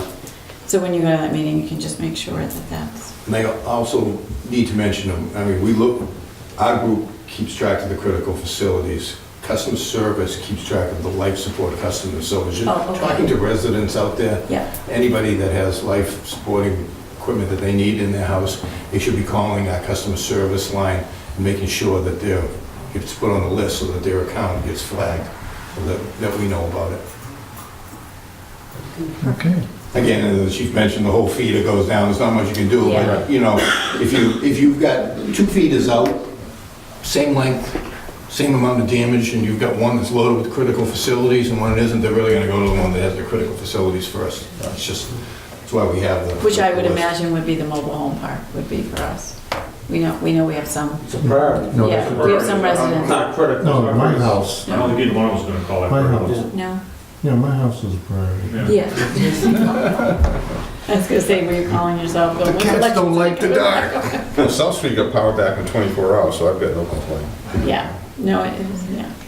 I think this was a really Who'd you great, pay off? productive meeting to talk Just about. happened, they Thank must you know. for coming in and explaining that, all the blue boxes and the feeders and, Yeah, mine you know, was this was a really 5 great, days. it was Charlie's idea to have you come in, and I think it's a great idea to talk about those And it kind was of during things the so time the Mellow that was we in the know hospital, so exactly I who to didn't know call about and this that you like camp understand. Yeah. And we do, as Charlie pointed out, wanted to be able to say to you, what can we do to help? We recognize that maybe there's a role that we can be providing for National Grid to make things a lot easier for people, but I think the bottom line is we're pretty perfect. No, okay. I think the important thing is, and Chief, you can say yes or no, is keeping the communication open during the storm. That's why we try to have liaisons out there. Yes. That's why Joe Kell keeps having the calls. Conference call. Yeah. Conference calls in the afternoon and getting the information out there. It's not always information you like to hear, Right. but we gotta let you know so that you can let everybody else know, because you're getting all the calls too, so. I know, but it's really hard for the chiefs in the middle of like not having radios and not being able to fuel up. I mean, that's a pretty Yeah. intense No, I situation agree. because they can't really do anything. And so we recognize that the whole thing was down. But again, we'll make sure that the priority is Hemlock Lane. So, Thank you. thank you so much for coming Okay. in. This was really great. It's nice to know somebody lives in the area that's affected. Yeah, like I said, I was suffering along with it, well, my wife was suffering along with it, everybody else. Oh, you mean you had light and she didn't have it? No, he was out. She was out. I was in Brockton. We have a generator in the office in Brockton. Oh, excuse me. Thank you so much for coming in. This was great. Yeah, it took me 2 hours to get home from Plymouth that night. Oh, yeah. We were at the Detour. hospital. The roads were a mess. Started down 106, had to detour over to Plimpton, had to go all the way over to Bridgewater, come back around. I can give now 2 minutes to Mr. Groom. I was just lucky I had enough gas in the car. Joan, could you just hang on five more minutes? I might go out in the hallway and cough, but. Yeah, well, we have cough drops if we need some. Good night, Chief. I'll see you in the morning. Okay, bye, Steve, thank you again. Mr. Bruce here about the 61A properties. I've not been able to find an appraiser, and basically, I think the board needs to release. Yeah. But I will, and I'm going to ask the board to vote tonight to do that. It doesn't mean that we can't find an appraiser later this summer, get our appraisal done, come back to them, because, who knows, maybe the properties will sell tomorrow, maybe it'll be weeks or months, and then if at some point in the future we got the information, we can make an offer. But officially, in terms of 61A, it's time for the board Yeah, we to can't hold release. them up. I can't hold you up. I'll make a motion, If I thought I was gonna get some money out of it, I'd hold him up, I mean, I can have the others. It's the release to release. I would Our move first that we offer. release the Yeah, our first offer. Our first offer for a 61A property. Second. all those in favor? All right. Thanks. You are released Thank you. of both your You get your- obligation and this meeting. Well, I enjoyed the meetings. I think I Oh, might keep coming to them. really? Awesome. Educational. Awesome, thank you. All right, we've got some, we're selling a piece of property now. If you want to stay. Okay, enjoy the, There's always openings on boards too, just saying. So Joan's here to give you an update about Geez, that fence the here. Elm Street property. There are each of you have materials that been? yes. are Well, updated. except for my cough, I've been fine, thank you. Me, same here. I don't know if it's the pollen or what. I don't know, but it's going around, but I still got more cough drops. All right. You gotta be more careful who you kiss. I want to thank you. Oh my goodness, you just choked. She upgraded her cough to a choke. So Joan, assume that they don't know anything. Oh, okay. That might be accurate. Yeah. Okay, I don't know so if I should be offended by that. everyone got a letter. Yes. We have a problem, Oh, our creation. but I'm here to ask for the town's cooperation because we still would like to move forward. I can't sit next to Tom anymore to calm him down. So is someone, did you change chairs by any chance? Yes, yeah. In the Oh, meantime, so okay. Kim is now Okay, checked. my The board Okay. rotates once a year. Oh, all right, okay. Well, anyway, so Chairs. we have a problem in that Some chairs are bigger than it others. started out when Fish and Game conveyed the 17.65 acre parcel to the town. And I included in the package the sketch that was, that you would have seen as part of the settlement agreement. And I highlighted like the frontage area, so on all these maps to help you orient what happened. And you can see that this is a sketch. I did not make this map. This was made by someone who is now retired. Only because it's been Because so he didn't long make the in the map making, well? right? And this is a blow-up of a compiled plan, survey plan, and so this was the sketch. And you can see that it was intended by this sketch that the town of Halifax would get the entire road frontage Yeah. that was owned by Northland Cranberries here in this section of Elm Street. So I then have for you in the package, there's also a plan book 45-11 where you can see this was a survey plan that was done by Northland because they were talking to Merrick Engineering, and there's some little triangles and they got swapped so that Merrick ended up with more frontage and, you know, that. Anyway, you can see that the frontage, the number there is 169.25 feet. That's the frontage that Northland owned at the time. All right, so even though you can't read the sketch that went with the settlement, that's what the frontage was.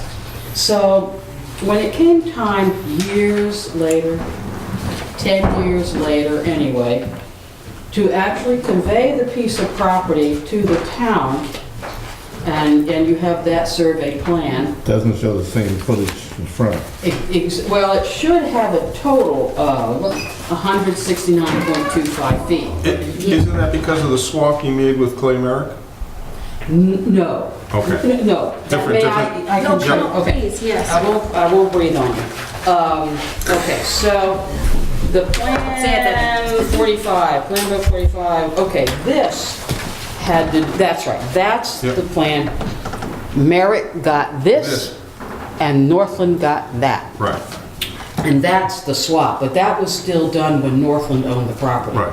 So, but that's what resulted in a clear 169.25 feet of frontage. All right. But what happened was then, years later, because at this point, we had, well, literally, we didn't own the property yet, so this was all Northland doing this. But even soon after, we hadn't owned the property very long, so nobody really was thinking about Took a the close look at the driveway and driveway. all these issues. And so then, at about the time when we were having the survey done, there came to be issues with, oh, wait a minute, we've got to have a way to get into the parking area in the back. The town isn't going to want to own that. There were then issues with an abutter about the parking. The town isn't going to want to deal with that. So, and I don't know, because I knew what was going with this, but I wasn't the person doing it. And so I don't know what conversations were held between us and Charlie Seelig, for example. But in any event, we took it upon ourselves. We split the frontage. The town ended up with 100 feet of frontage, not the 169.25. And we ended up with the 69.25 because we needed a way to get into the back. Which includes the driveway. No, just that little Just section. that little Yeah. section. It's on the incline. Yes, That's okay, right. now I'm On with the you. hill. Yes. That's right. Okay. Ours is on the incline, yeah. Yes, that's right. So we ended up with the frontage that, and a little bit of width, Tom's twitching. and that's... I know where this is going. I so. know. Yes, so now, when we gave this to the appraiser, he said, wait a minute, you know, you don't have 150 feet of frontage, which would create a lot to satisfy the zoning bylaws of the town of Halifax. So he said, it's now worth, 197,500, 197,500. So 60,000, no, $53,000. But we need you to breathe in through your nose, and out through your mouth. So, This we'll is keep it real. up and put tents on it. Yeah. I mean, you can, or what I've proposed in the letter is that the town does own other property. We wouldn't be able to buy it this fiscal year at all, but we would like to talk to the town about it, have those parcels. The ones that I'm thinking of are near or abutting Peterson Swamp. And because we could get you $197,500 this fiscal year, you have my letter. They can't round it off to 200,000. No. Well, no, I mean, he's talked to people in the town, getting, this assumption that there could be a waiver for the width of the road, so he can get, I believe it's 2 house lots, but and he hasn't given us his report yet. This is just in conversation that we've had with him. Is this your appraiser? Yes. Yeah. This is not good, Charlie.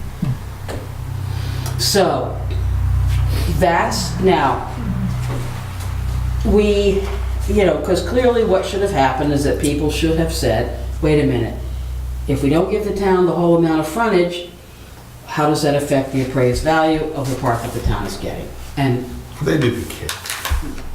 we didn't, well, by this time I'm kind of involved, we didn't even think of it. Okay.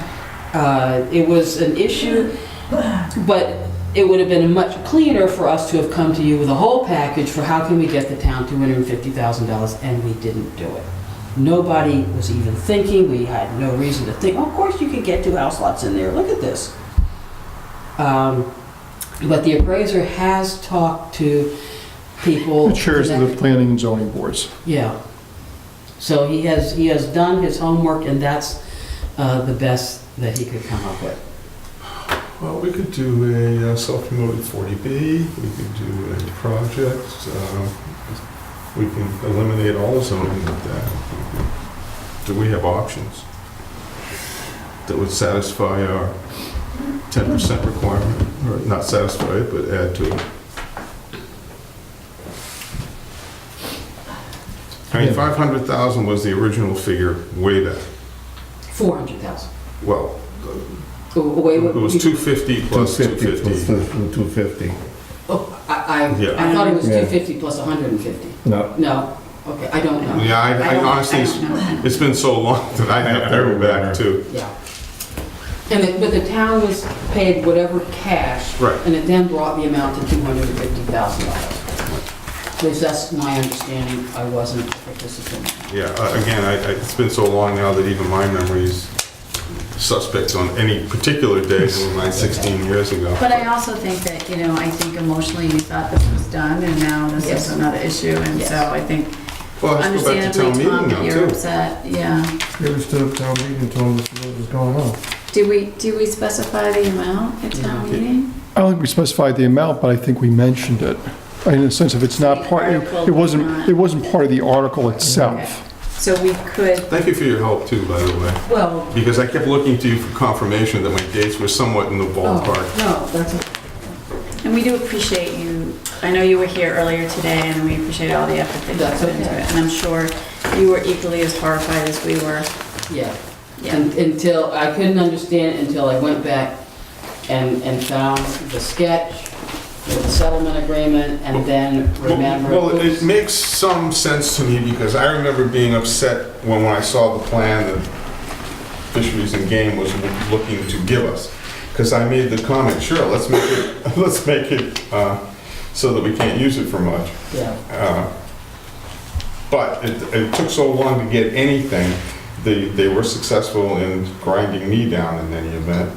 Took 16 years, but Just so I went back, I looked at the agreement, it's 150 in cash, and then 250, the assumption I think was the land was 250. It was 150 in cash. and $250,000 worth of land. Yeah. There was an So assumption there. ultimately, they're They didn't give us $250,000 That was worth with of the land. land. No, And it's 16 years later.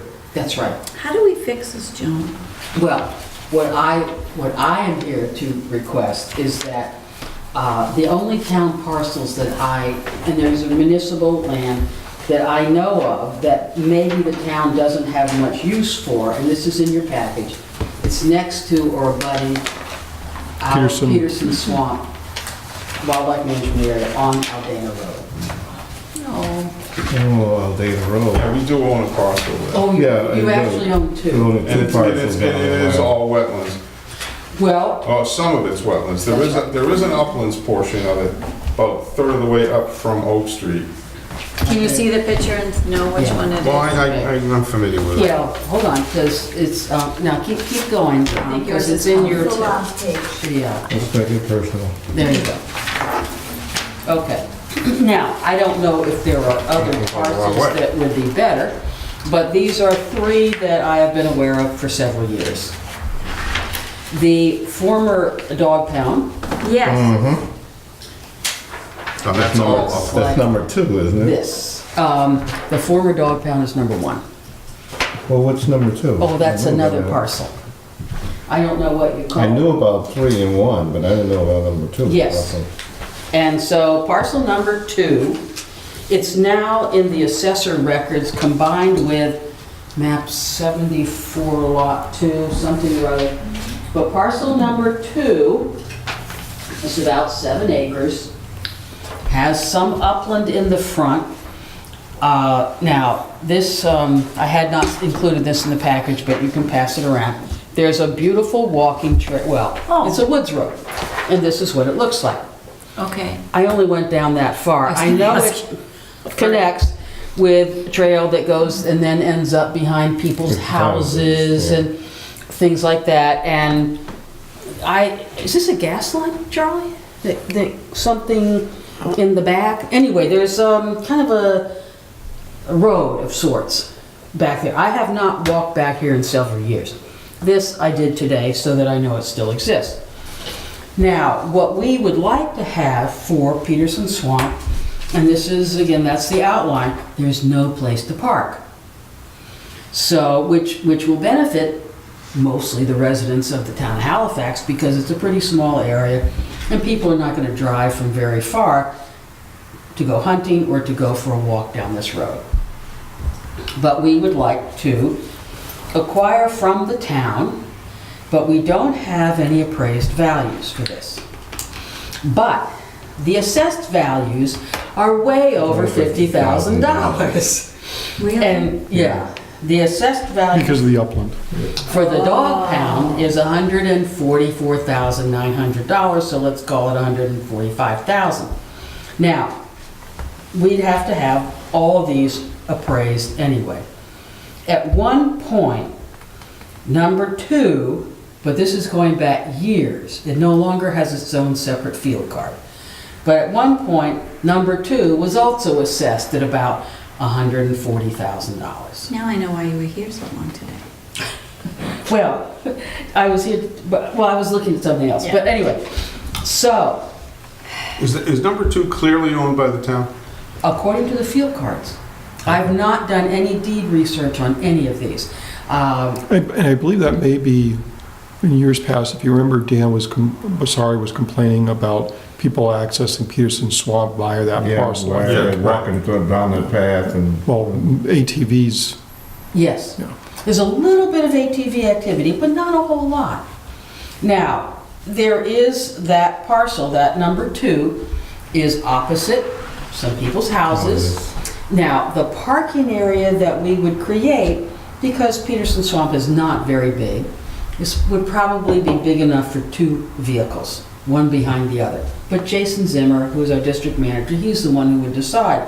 But it would, if we created a parking area there, which would make some sense because there's this beautiful woods road, but it doesn't take you all that far. I was just gonna say, what is it, like a mile? Not even that. Probably not that. I was gonna say Okay, it's not like that. 30 feet? Oh, it's a few hundred yards, but, About a quarter of a mile. yeah, Okay, so so it's pretty, it's beautiful. I've walked it. Yeah, it's very Many pretty. years since I walked it. Well, okay, so, Peterson Swamp. yes, So, on the other hand, we have number one, the former dog pound, which has an area already cleared. Cleared for parking, the whole bit. It doesn't abut us. Right. Now, how much of a problem is this gonna be? I don't know. Years ago, we contacted the company that owns the large intervening parcel, Which is? A.W. W. Perry. Perry. Okay, I knew who it was, that was a local Okay, question. all right, that's okay. Now, I was not the person who contacted A.W. Perry. It was somebody else who knew someone who worked for the company. And we asked, would you be willing to sell to us this piece of property? So that in the event we could get these town parcels, then we could have a connection. And the person at A.W. Perry said no, that the company was holding on to the property in case they needed it for mitigation for something Else. else. Now, this was years ago. Don't ask me why I know this. I know, Charlie, Tom, you're so smart at this. Okay, Oh, I just happen to know that. all right, so now, He drinks with the guy. I don't think. we could always go back and ask A.W. Perry, come on, we really need this, or we need the back part, we don't have to have your bit of frontage. Historically, A.W. Perry doesn't like to sell any of their property. Really? Okay. But we also have a group of people that are interested in making a dog park, and that's one area that we Mm. we definitely want it more centralized, but, you know, that, no, I mean, I'm not killing it completely, I'm just Yeah. saying, like, I just want to acknowledge that. Yeah. Well, We keep cutting you off, I'm sorry. no, that's that, because I don't know where I'm going with this. So, this is, Foggy windows do you have? yeah, it's a conundrum. I cannot stand up here and say, oh, we will pay you any amount, you know, the appraised value Yeah. that these things come in at, because it could come in way over the 50,000. Yes, and then you don't have the money to do Well, that. or we say, We have to listen, renegotiate. something like that. On the other hand, we definitely would pay you, assuming that the appraised value came in fine, we definitely are gonna pay you the 50,000 and then some. Because once we pay you the 50,000, though, that's what we owe you. And so we Yeah, have but to. you're getting land for that. Right, so we have to pay you more than that. Yes. But- Exactly. And you'd be in the same position, meaning if the property didn't appraise at where it needs to be, like let's say it only appraises at 50, you can't give us 100 to make up for the Correct. 50, and, you know, so I don't know how you can get out of this. Well, this is a problem. Yeah. We can keep looking. Well, parcel one, for my 2 cents, the town owns very little property. And that was one of the motivators for having some of that property deeded to the town. That actually has potential down the road. Okay. Parcel one. I don't see giving that up for 50 grand or Sure. even 100 grand. Yeah. That's just me. Parcel two, I'm not sure how much of it's actually bordering wetlands. I mean, it's 7 acres. A lot of it. That I would be more inclined to do something with, because Yeah. I'm guessing there's at least 150 feet of frontage there. I'm just looking at it There's with a the scale. scale. Yeah. So, I mean, that could potentially be a buildable lot. It's Is someone potential. else talking? Yes, the person, Pam, could you tell our friend we're hearing him? Gosh, what a drag. Anyway, so, yeah. So they that's- didn't actually sell us a parcel worth 250. No. So they cheated us. Well, you didn't Or we get allowed it. ourselves to be We cheated. didn't get an appraisal at the time? Oh, Yeah, my yeah. God. We allowed ourselves to be taken advantage of. Well, you mean it wasn't, No, but I don't think there was bad intent, right? no, because you wouldn't have wanted that driveway Well, and the issues. they around it. started off with giving halves and buying their halves of property, and they just want to take our property. If we had fought, they Yeah. wouldn't have given us anything. You know? I noticed that my name was on the court action back in. Oh, was,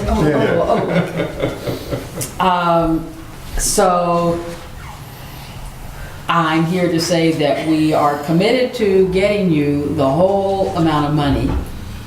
This is the things that I have thought of. We cannot give you the whole amount of money this fiscal year. And us, if we don't sell this to you, then it's gonna hold up your project to open that parking lot. So, did your appraiser add that No, value it's to not you? gonna do it, okay, No. get it. I mean, you still can go down the strip that you own there next to the fence. Yeah, this Oh, parcel is far, is It's far significant down. enough, it's not, Yeah. No, yeah. no, I It's know where it is. Well, no, but Kim was Yeah, mentioning. I Oh, got I'm sorry. confused for a second. Okay. Now I get it. The issue, though, is that there is another, well, more than one piece of property that we would like to add to Burridge. And the town property, being the long piece of property that it is, you're in between Between the these two other properties. parcels. That you And so want. then we would get back to the issue of, well, would you give us an easement or, the conservation restriction on the end, but it doesn't have any value, so we wouldn't. And so that's how we then got into this issue that we would come to Yeah. you and offer to then buy the whole thing. Yeah. Because the other parcel we own too, conservation. It's that's Oh, definitely that's conservation land. Stump Brook, is that Stump the Brook. one? But I'm not talking about that, I'm But talking she's about saying another she one. wouldn't buy any of our property, and they would just look for easements to access the Right. property, so we would get nothing. But we would be paying for, and we wouldn't ask the town, obviously, to pay for, but we would be adding another area, hopefully if the people will sell. That there This is could be. another parcel. Yeah, could be. You're talking about Casselberg. Yes, I am. But that's a little ways off. Yeah. But on the other hand, if we can't get across, one, I don't know how to get you $250,000 if you don't, How about even a close toll? to it. A toll. No, I'm kidding. Or even close to it if you don't sell us this piece of property. Because I don't know of any other property that's, Well, if we went and got a variance. well, if you could, but we asked, the Probably not. appraiser asked that question. Probably cannot. And he was told no. No. And that's, but he did, and Charlie's, he Well, went it's an and asked. estate lot, all you need is 50 feet for an estate lot. But there's yeah, something but- about two yeah, driveways right. together. Anyway, he was told no. Well, you could fix the two driveways, Yep, that's what I was thinking. leave a strip in the middle. And anyway, I'm telling everybody how to do this. but- but he did try, he talked to the chair of the ZBA and the chair of the planning board and was told, well, you could do this, but you can't do that. And that's how he came up with 197.5. Yeah. He didn't get creative. I, 'Cause Anyway. you could definitely do two driveways. What's the timeline on this, it's tight. Yeah, because it's your fiscal year. Yeah, the money is for this fiscal year. Uh-huh. And Yeah, so even if we're meeting, our next meeting, technically, Oh, yeah. No, 20, yeah. 28. Okay. 26, but yeah, 26. either way. Yeah, so that's too tight, right? yeah, no, we'd have to have documents all drawn up and, I mean, I get it. Well, I get why, I totally understand and respect the way that you're feeling. Because you were the one that's sort of been part of this for so many years. So I understand your complete frustration with the situation. And I appreciate that you're willing to try and figure a way out, but I don't think that there's a way out of your bag in order to make the 250. yeah, not right this minute. Yes, but I'm not so sure it's, again, you'd have to have that appraised value and Which I the whole don't thing. have. Yeah, which Yeah. you wouldn't have. But, I mean, the appraised value is the appraised value. And I know, Tom, you're kind of looking at it so that you think the town could get more money by having it be a builder's lot and selling it? Is that what you're trying to Or do? maybe that the board of selectmen goes to get a variance from the ZBA and the planning board, that we have that on the record. Even though we don't intend to actually build anything, if we can get a variance approved. Yeah, and I mean, But that will screw up her fiscal year. Well, we can't do anything about it. If you were, Yeah. either, if you're gonna do it this fiscal year, you're doing it now. And Yeah, I can't speak for the chair of the Z, I know the appraiser. No, I really wasn't gonna go that route because Yeah. you know, they wouldn't do it for anybody else, they shouldn't do it for us. There is the other potential development things. I'm just looking at it quickly, the parcel you have left over, we could, you know, we would need that little piece of strip to That's the problem, yeah. make 2 lots even. Well, I think Or- that's what's happened. If we can get a piece from Clay Merrick to get just a strip between the driveways and deed it to somebody else, now you have 2 lots. It's convoluted, but it's doable.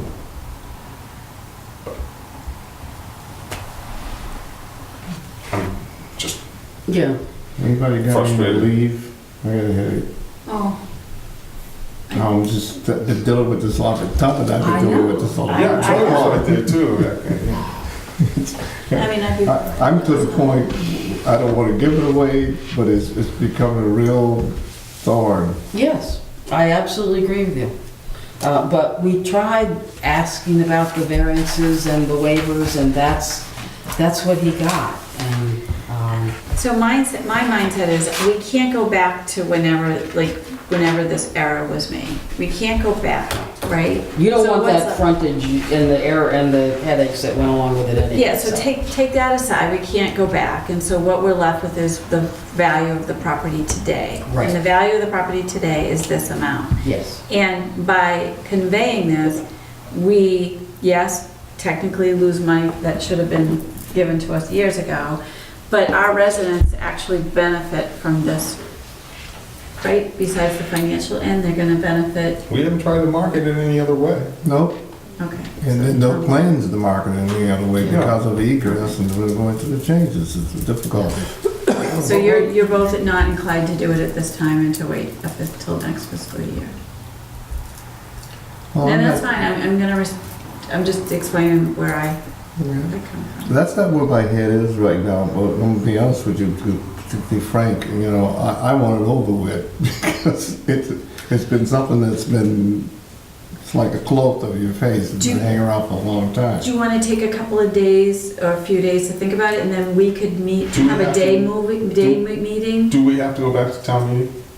if you're going to be selling another parcel, yes. But If- not, for these. We've yeah. already got approval for selling it. Right, yes. Yeah, and It was a- we it was- didn't put that- We it did was- not put that. I will check the motions.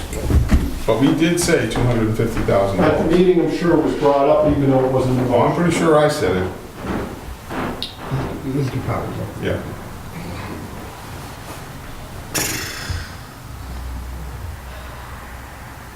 I understand the motivation to quote-unquote unload this headache. And I wouldn't have a problem with other people voting to do that. I, on principle, will vote no. no, but I think that we, maybe, because I'm sort of in a state of shock too, I think Troy is, and I don't want to put you off, and I'm not saying, like, Charlie's gonna see if we could do like a day meeting, and like, even next Monday that we can meet, or some kind of day that we can meet during the day to kind of make a final decision. Because out of respect for Tom, because he has been the one living through it, I want to give you. Oh, Troy was right there. Yes, too. yes. It will, yeah, I don't know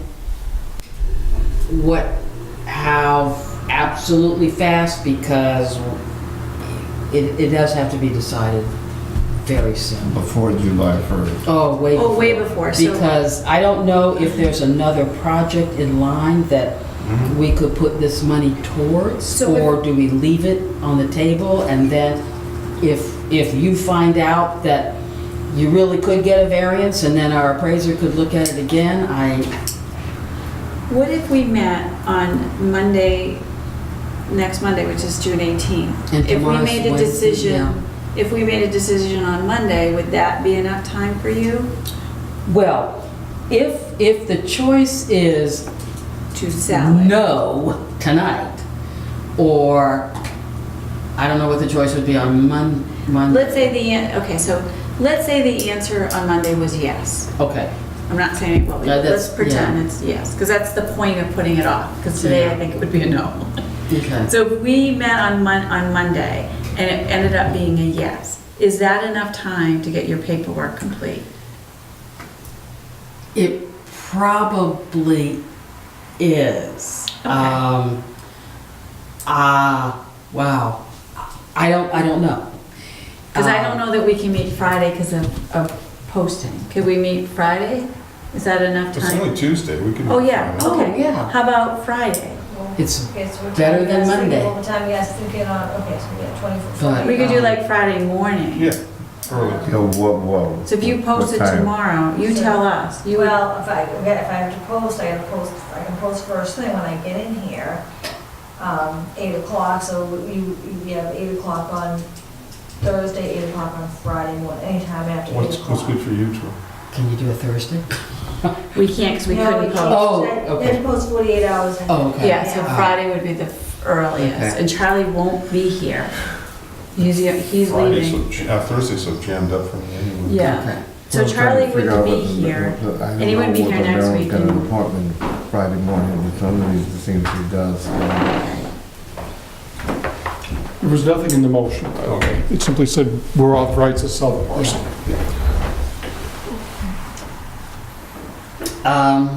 Well, we can meet Friday, why don't we meet Friday and make a decision at that time unless you, We make a decision, Friday's good. Like I said, you know. I just think that they want to kind of think about it. Yeah, well, no, I certainly got that impression. At the very least, they wanted to think about it.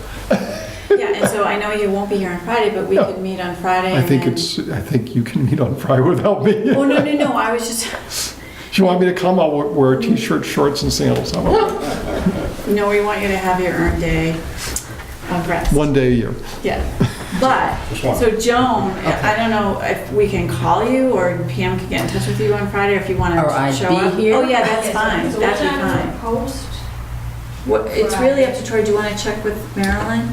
yeah, well, can we try around 10 o'clock? Well, yeah, and I can get it in before 10 o'clock. We could tomorrow. even do it at 11 if that's easier for you. No, let's shoot for 10 10. o'clock? Yeah. 10. So, but Pam can give you a call before 10 o'clock tomorrow morning to see if 10 o'clock will work, because we've got to post 48 hours in advance. Yeah. So you can say to her, no, it turns out we're going to have a doctor's appointment at 10, let's Make move it it to 11, for Yeah, instance. Yeah, or make it at 8. Oh. Yeah, whatever, so I'll make arrangements one way or another, because it's a serious enough issue that needs to get dealt with. Yeah. When it changes, and I don't want to do it haphazard. As Tom said, we've been living with this for a lot of years, so a couple more days for. All right, so what time should I be here? Do you need me for the discussion? Should I sit outside the room? No. It's an open meeting. Well, If yeah, if we're gonna shoot you down, it's gonna be right to your face. okay, good. Okay. That's all right.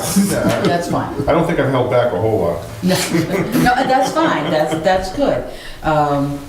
All right, so Pam, Yes, I'm gonna, Plan on 10 unless you hear differently from Pam. okay, I'll plan on 10. I'll be in touch with you Verify. anyway. there. okay. Yeah. And then Yeah, I'll okay, go. all right. No, And don't get lost in the woods. no, I don't hope you worry. don't have a very long drive home. Oh, I'm used to it, doesn't matter. This is what I do. But it was a shock to us and a disappointment. So, because we want very much to have good relations with the town of Halifax. And everybody who's involved in that other stuff is gone. They're all retired, they're gone. So it's, But their legacy lives on. boy, doesn't it ever.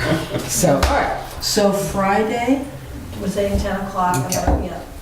Thank you, Joan. Oh, that's not, and if you do need something for me to bring, bigger map, Donuts. no, I'm not bringing No, we that. had it all set with donuts. Yeah, we did donuts today. We did Oh, donuts okay. today, Dunkin' Donuts. Hey, I wasn't I didn't have a involved in donut. You were invited. Okay, You good. had an Yes, I appointment. told you. You had the appointment Thank before. I'll get I you told you. all right. Thank you. Yes, I did. My animosity is not directed No, towards you. that's I- completely, I understand.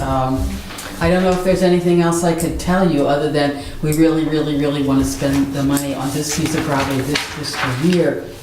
If for some reason, well, I'll be talking to my people tomorrow morning anyway about, that you're gonna have another meeting Friday morning. See if that is a problem for them. we do have the money this year. If for some reason it gets put off till next year, then it's, I mean, we're still committed to the town to do this. But it then becomes, that's money we could have spent on something else that we would be spending on this.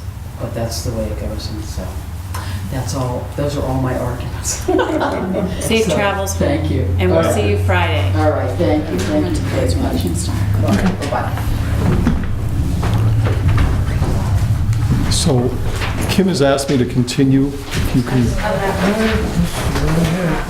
Please do. okay, site plan review, Hollywood Classics property, 413 Plymouth Street. They submitted 2 site plans to Terry. Contradictory, huh? Yeah, setting that aside for a moment, however, there's a question, the questions I would have that the board might want to send back up to the planning board is which plan is going to be used in the approval process? Is the plan going to have sufficient space to move the cars around, host visitors, et cetera, with whatever plan is used? One of the things is that, Terry said to him when she saw the first plan, well, where are your employees going to park? And then, of course, it still leaves the question of, well, you're going to have people visiting to look at cars or whatever, where are you going to have, not that a huge amount of traffic, but they need spaces. I know that there have been problems with the parcel before with the ZBA and the Concom, and the planning board should be, I think they're on the list when they send the site plan review out, but especially to be aware of those concerns, because that might limit the number of parking spaces. I mean, literally, the wetlands, literally, Literally, 5 feet. right. Their butt, Yeah. their butt Yeah. property. Yeah. And then ultimately, if they are successful with whatever they want to be able to do with the planning board and anybody else, they still are going to need to come see us for a Class 2 permit, which we'll be dealing with. So if it's okay with the board, I will relay those concerns to the planning board. So moved. Second. All those in favor? Aye.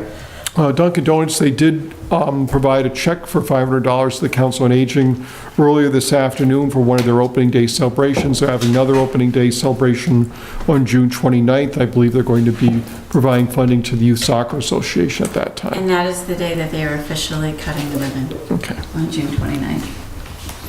McDonald's Industries, the landfill solar field project. The board's aware of this one. This is over on the border with Bridgewater. Yeah. It's reached the point where they're getting letters of support, for instance, from Bridgewater itself, and I think it's time that McDonald Industries comes in, does a public presentation as part of a public forum to go over the nuts and bolts of the project.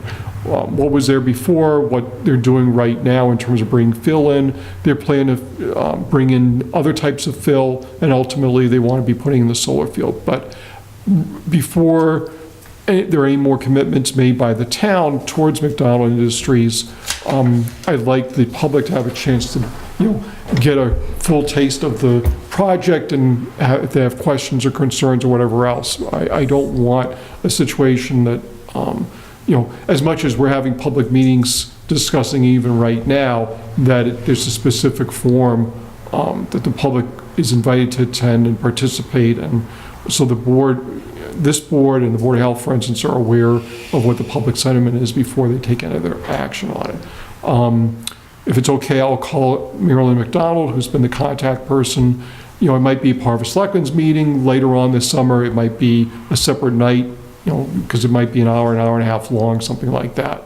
Do you have any idea, how does this fit in with BFI? Is BFI still a player in that? No, I don't think so. Because the landfill in Halifax was BFI. Yeah, but I think They sold all that out. I think that now is McDonald, and I think, McDonald sold it to them originally. Yeah. I don't know, I'd have to go check. I'm just curious if, Yeah. I don't know if there's a lease agreement or what it is, I'll check. Cemetery deeds, there is one, if I can find it, in this mass here, for the board to sign. Here it is. Thank you. Live entertainment permits, these are the one day, for the parties and such. The Board of Health has suggested that when the selectmen approve those types of permits, the applicant be notified that if the event is being catered, that the caterer needs to notify the Board of Health either prior to the event or within 72 hours of serving the meal. That's under the state regs.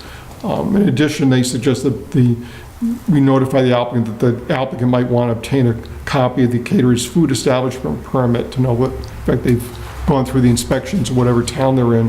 The applicant's not required to have it, but they might want to have it just as a backup to make sure that they're dealing with someone who's legitimate. And I'm fine with that. There's no additional work other than that we put another paragraph into the license. You can give it to Pam.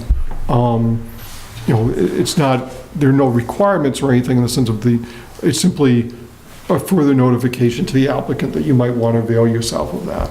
Okay. Brian Cook in Crystal Lake, Mr. Cook had met with the board a number of weeks ago. He then started sending out documents to, I guess, various individuals, including the town, about the ownership issues around Crystal Lake and that he's intending to take legal action. There's nothing for the town to do right now. Attorney Mayo has been informed. He's been in touch with Attorney Cook to say, once anything is filed, please make sure notify me as the attorney Is this the same record. gentleman that was, the property belonged to his grandmother? Yes. Son, I don't think- yeah. Okay. Thanks. Reappointments, maybe it's time to do that. Yes. I did provide the board with a copy of another list. Pam provided you with the main list. I tried to code the list that Pam gave you in terms of the ethics certifications. There are a number of people who have not fulfilled their ethics certification, either the annual, I have a copy of the ethics summary, or the every other year training. Pam had suggested that the board make the appointments, but subject to them completing, so we won't give them the appointment cards and things like that, so they won't actually be able to be sworn in and such. I'm happy with that. We'll notify everybody on the list. Is there anybody on the list that does not want to be reappointed? Pam left those people off, but you can. Yeah, I hadn't heard back from 4 different Is this people. list accurate? This is the list. These are all the people I heard back from, yes, they want to be reappointed. Other than the fact There's, I that think, they- somebody from, was it Holidays in Holidays Halifax? in Halifax, 2 from the Agricultural Commission. That do not want to be no, they haven't reappointed? come back to me. I've left like messages, emails. Youth and Rec, Bruce Prolium. Yeah, I contacted him twice through email, and his mailbox is full, so I can get him a message. Well, maybe they'll see this program and hear his name mentioned and they'll give you a call. Maybe. So unless the board wants to do something else, I would recommend the board approve the list of appointments made on that As printed. as printed for the appropriate dates for those. Yeah, I didn't put the date, so if you want, I didn't give out the dates. They're We'll all have to sign all of those, yeah. Yes, you do. But Okay. just say as a date Yeah, listed I'll on the start doing it cards, all then, then. that, I would move that we approve the list of volunteers committee members for reappointment as stated, printed on the list. Do I have a second? completing that. Attendant upon them completing all requirements that are required by the state and town. Do I have a second? Second. All those in favor? Aye. I did want to note that Michael Manugian had indicated that he did not wish to be reappointed as the Deputy Emergency Management Director. I would ask that the board send a letter thanking him for serving as that, both, he was, I believe, the deputy for some years. He was the actual chair of Right. that Yeah. when he was chief. And then he became the deputy after he retired. So I'd recommend the board send a letter to him thanking him for his work. So moved. So seconded. All those in favor? Aye. I'm so gonna miss him. Really, he's been awesome. 2 111F situations. One is for the police department. This is for Ted Benner for an incident on May 14th. Medical bills and for that day's wages. And the other is for firefighter EMT Reed Broderick for an incident on May 18th. Again, medical bills and for that day's wages. So if the board would I have a approve the motion. request for 111F status. Second. All those in favor? Aye. Steve Hayward, the highway superintendent, had received requests for carryover of 40 hours vacation leave from fiscal 18 to 19 for Donald Kroll, David Nault, and David Swanson of the cemetery and highway departments. The board needs to approve these requests per the highway union contract. Do we have a motion? As long as it's not gonna leave them short, I'll move it. Do I have a- Second. All those in favor? Aye. Okay, line item transfers. To approve the following: $3,707.07 from insurance to law, $5,545 from trash collection and recycling center expense, $2,100 from fire training ambulance supplies, $8,000 from fire wages to fire department vehicle maintenance, $372.37 from treasurer clerical to treasurer taxable, and $6,450 from police training and police wages. The board will need to sign all of these if they approve them. So moved. Second. All those in favor? Aye. And you send them down to them. Yeah, I'm gonna send them to you guys first. Burridge Pond, Elm Street access, the work started Started. last week on Tuesday, so that project is underway. Let's see, Monpont Pond algae counts, they've not been doing a weekly one, they did one a couple weeks ago, they got a count of 0, which is lovely, of course. Awesome. The next test, I believe this should be this week, we'll get a better sense of where things stand. Police fire accident insurance. Back in the 1990s, or the first part of the 1990s, the town's policy for that 111F coverage, which is the equivalent of the workers' compensation policy but police and fire, was $25,000. We had an incident in 97 where we sort of blew the dollars off of that, and the board at that time increased the policy limits to $100,000. Obviously, there's an additional premium for that. I was recommended for several years that we bump our 111F coverage to a limit of either 200 or 300,000. I'm recommending that we bump the limit to 300,000. I think given the additional premium versus the additional coverage, I think, especially given how medical costs have risen and such, that there's enough of a chance that we would need the additional insurance instead of just paying it out of pocket, that over the long term would be worth us bumping the limit up. There's also a possibility of bumping the limit to $1 million. I think the odds of that are less, certainly. And just as we would have to self-fund right now if we had a claim over 100,000, even at 300,000, if we went over that, we'd have to pay out pocket for that, self-fund any additional above 300,000. But the additional premium is enough to be thinking that, at least at this point, I'd be staying at the 300,000, but that would be an increase over the 100,000. We have the money available in the budget, so I'm recommending that the limit be increased. Do I have a motion? So moved. Second, I think that's a smart move. There it All is. those in favor? Proactive. Aye. On Ponce Pond, Senator Bray's office notified me once the Senate budget got approved that he was able to obtain an earmark for $125,000 for testing and treatment of cyanobacteria in Ponce Pond. Whether that earmark's going to survive the conference committee is a question, but we'll stay tuned. It'd be wonderful to get that money. We'd either be able to continue treatments next year or use it for something related to the work we've been doing on Ponce Pond. Mr. Harrison, who has the unregistered vehicle permit, Pam reported that the fence is up. Yes, it is. up. So he still has the expiration date of July 9th. My plan now is just to reacquaint him again, even though I notified him a couple weeks ago that the permit expiration date was coming up, is to notify him again and say he needs to get a request in if he wants another 6 months, for instance, or whatever.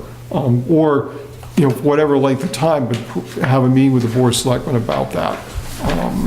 I think we're going to have to notify the abutters and such again, because the abutters at that time were, of course, told it's only going to be a 6-month term. My hope is he'll reply, we'll have a hearing and everything. I guess the question that I have is that the truck even run that it is another property. It's been sitting there so long. I mean, I don't know. Well, I was just pleased to see some fencing go up. yeah, so was I. I even stopped and took a visual of it. So I'll notify him. Disclosure of special municipal employee, this is a 20D special municipal employee financial interest and municipal contract disclosure under state law. This is for Holly Mary to serve as the principal assessor appraiser and as a member of the Board of Assessors. If the board wants to approve this, then the chair would sign. Do I have a motion? So moved. Do I have a You're gonna second? second it, I'll 'cause have I'm to gonna second it, recuse yes. myself. I'll second it. All those in favor? Aye. Oops. Didn't mean to do that. Okay, Paula Long has a property, map 20, parcel 950 on Bow Street, that she has no use for. It's about .11 acres. The taxes are now up to date. If the town wanted to move forward on accepting the donation, pardon me, I'd like to check with council about the cost of preparing a deed, because I don't see Ms. Long doing so. I want to check with council to make sure that the board could accept the parcel, that we're not going to have to go through town meeting. And then I have, not that I have a particular concern about hazardous materials or anything on that parcel any more than about any other But I think we parcel. ought to have it inspected before we, Well, if we're going to, the thing is, this is where it gets weird. Hypothetically, she could just stop paying the taxes, and eventually we would gain We'll take it ownership of the anyway, policy. right. Yeah. That's always been, yeah, but if we're gonna do it as zoning enforcement officer, somebody should at least take a look at the property, so there's not, have used cars piled Right. on top of each Well, other. somebody will out there. I'm going to, if you've been on Bow Street, the trick is finding the problem. Find the Yeah. place. especially I think on that section, I'm not sure if it actually exists. But I'm going to talk with council about this, if that's okay with the board. Let's see. Pope's Tavern project, just so the board's aware, tomorrow, and it's posted for the board if they want to attend. Building committee's meeting tomorrow, I'm sure about a number of topics, but that includes the Pope's Tavern project and the update for that. Okay, can we just stop there for a second? Sure. Quickly, just because I'm not sure I can attend. I have something that I'm trying to get out of so that I can attend, because, you know, this is really a critical time. I mean, I know that you have sent emails in the months past, kind of update, you know, for us to get updated, and that we've all been paying attention to the process. So do you know what they plan on doing tomorrow for sure? No, I don't know what they plan. In fact, the architect asked me to give him a call tomorrow. He did? Yes, tomorrow morning. Hmm. So I don't know, I mean, my guess would be, since they were at 95%, was it a month and a half ago, they would be done and be ready to schedule going out to bid and everything else. Okay, so maybe that's good news that he wants to talk to you. I hope so, because, you know, the feedback I've been getting is some people are requesting that we go to town meeting and remove the money from the project. Well, it's basically rescind it. We never, you know, we didn't have any money I don't wanna to do that. give Yeah, back. Neither do I, but that's some sentiment that's been going on. Well, I'll talk with the architect, but and if I have a opportunity, I'll communicate what I hear. Thank you. Well, that would be awesome if it was good news. Well, I don't know that we're gonna have, given that, I'm sorry. yeah, The best news is that it's ready to go out to bid. yeah, because That's the best. it's not as if when they were at 95%, let's say 6 weeks ago, that suddenly he 5%. reformatted the plans to bring it in at 1.7. That wasn't gonna happen. Right. Nothing happened in the diversion procedure because it's complicated with the district not meeting and everything. We've just talked about Wood Street already with Mr. Grew, use of the Town Hall Green. Halifax Historical Society would like to use the Town Hall Green on Saturday, September 8th from 9 until noon for its fall plans. No conflicts, No conflicts. so moved. Second. All those in favor? All right. I'm not sure why, but the highway department, I guess maybe dealing with the vendor for the purchase of the hydraulic lifts and pneumatic jack stands, they needed to get some sort of certificate indicating that the money for the article was appropriated. So if the board would sign off on that, there's no motion needed, but I'm just telling you why I'm asking you to do that. Probably trying to order them, and they just want some. We want to make sure they're not ordering any Yeah. stuff. You already signed. In terms of appointments and such, but the other side of the coin, Gordon Andrews did officially resign from the Finance Committee back on May 20th and May 30th. We already sent him a letter, Right. thanks. From the Finance Committee, so he can serve in the elementary school committee in Silver Lake. We already dealt with the Finance Committee appointments. Just the board, just an update on the RFP for the audit. We had several town officials meet with 3 audit firms, I think it was last week, to do interviews, and we're still doing some reference checks. We're meeting again tomorrow to discuss making recommendation to the board of selectmen. My hope is we'll bring the audit firm in for an interview, whoever it is, for the 26th. Let's let's see. Council on Aging. Yeah, I noted that on the newsletter, they wanted to use the Town Hall Green on August 22nd for it saying a barbecue. I don't think they put in a formal request, but I just decided to jump the gun and say, could you please approve use of the Town Hall Green for that? So moved. Second. All those in favor? All right. And I think I've told the board where things stand with Lindy's. I know that Rob received a message from the, I guess, owner of the building and or the business, who's apologized for everything that happened. And they will be meeting with Rob tomorrow. But in the meantime, Rob put a stop order on the work that was ongoing there. Let's see, on the school project, I do have a change order request through Aviva and Associates for the siding, doors, and windows project. These are for two pieces of work. One, it's existing door hardware at various stores. The original specs did not indicate that we were going to need to replace that door hardware. On second review, in essence, they said that was probably a much better idea. And then there are 3 door access control panels. This is for security at the elementary school. The elementary school had, a couple of months ago, had said, maybe we should be doing this as part of the project. Wasn't, again, included in the bid specs, but it's the best time to get this work done. The total of the 2 items, one is for $5,730.93. The other, which is the security, is for $11,631.65 for a total of $17,362.58. We certainly have money in the budget for this, so I would recommend the board approve this. Moved.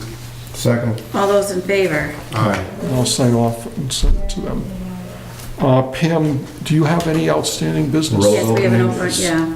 Okay, I just have, Gas line maintenance lifting, Yeah. and that's on, we're working across from 13th First Ave. And do we have like the police chief for the fire? I don't have the form no, that that tells one, yeah, you. everyone signed off on it. Everyone was okay with it, the only thing was the trench burner, which they No always leave the stipulations. building. Okay. Yeah. And I did have 2 more, but we're waiting because tonight conservation was meeting, so they weren't able to sign off on the other 2 I had. So if they approve it, then what we'll do is we'll just affirm it at our next meeting. And I'll get those to you guys to sign, if they approve it tonight. But I won't know until tomorrow. Okay, So perfect. this Need was that for- one? So we have a motion for the road cut opening for 13th Ave. So moved. Second. All those in favor? Aye. Karen, who's it, Karen? Yep. Elizabeth, So the police chief will be notified that this is happening in case of the detail there? Yeah, there's no detail for that one, it's the other one, there's another, 2 more are gonna be coming on tomorrow for conservation. I'll let you guys know about it. I know. Let's see, fire in there. Which is funny considering that it's earlier there. Yeah, Do you know what it is? I just have the 20. Seeing no further business to conduct, I'll move we adjourn. Second. Millie? All in favor? All those in favor? Aye. Aye. Aye. Move to adjourn. Thank you, everyone. Good night. Then- No.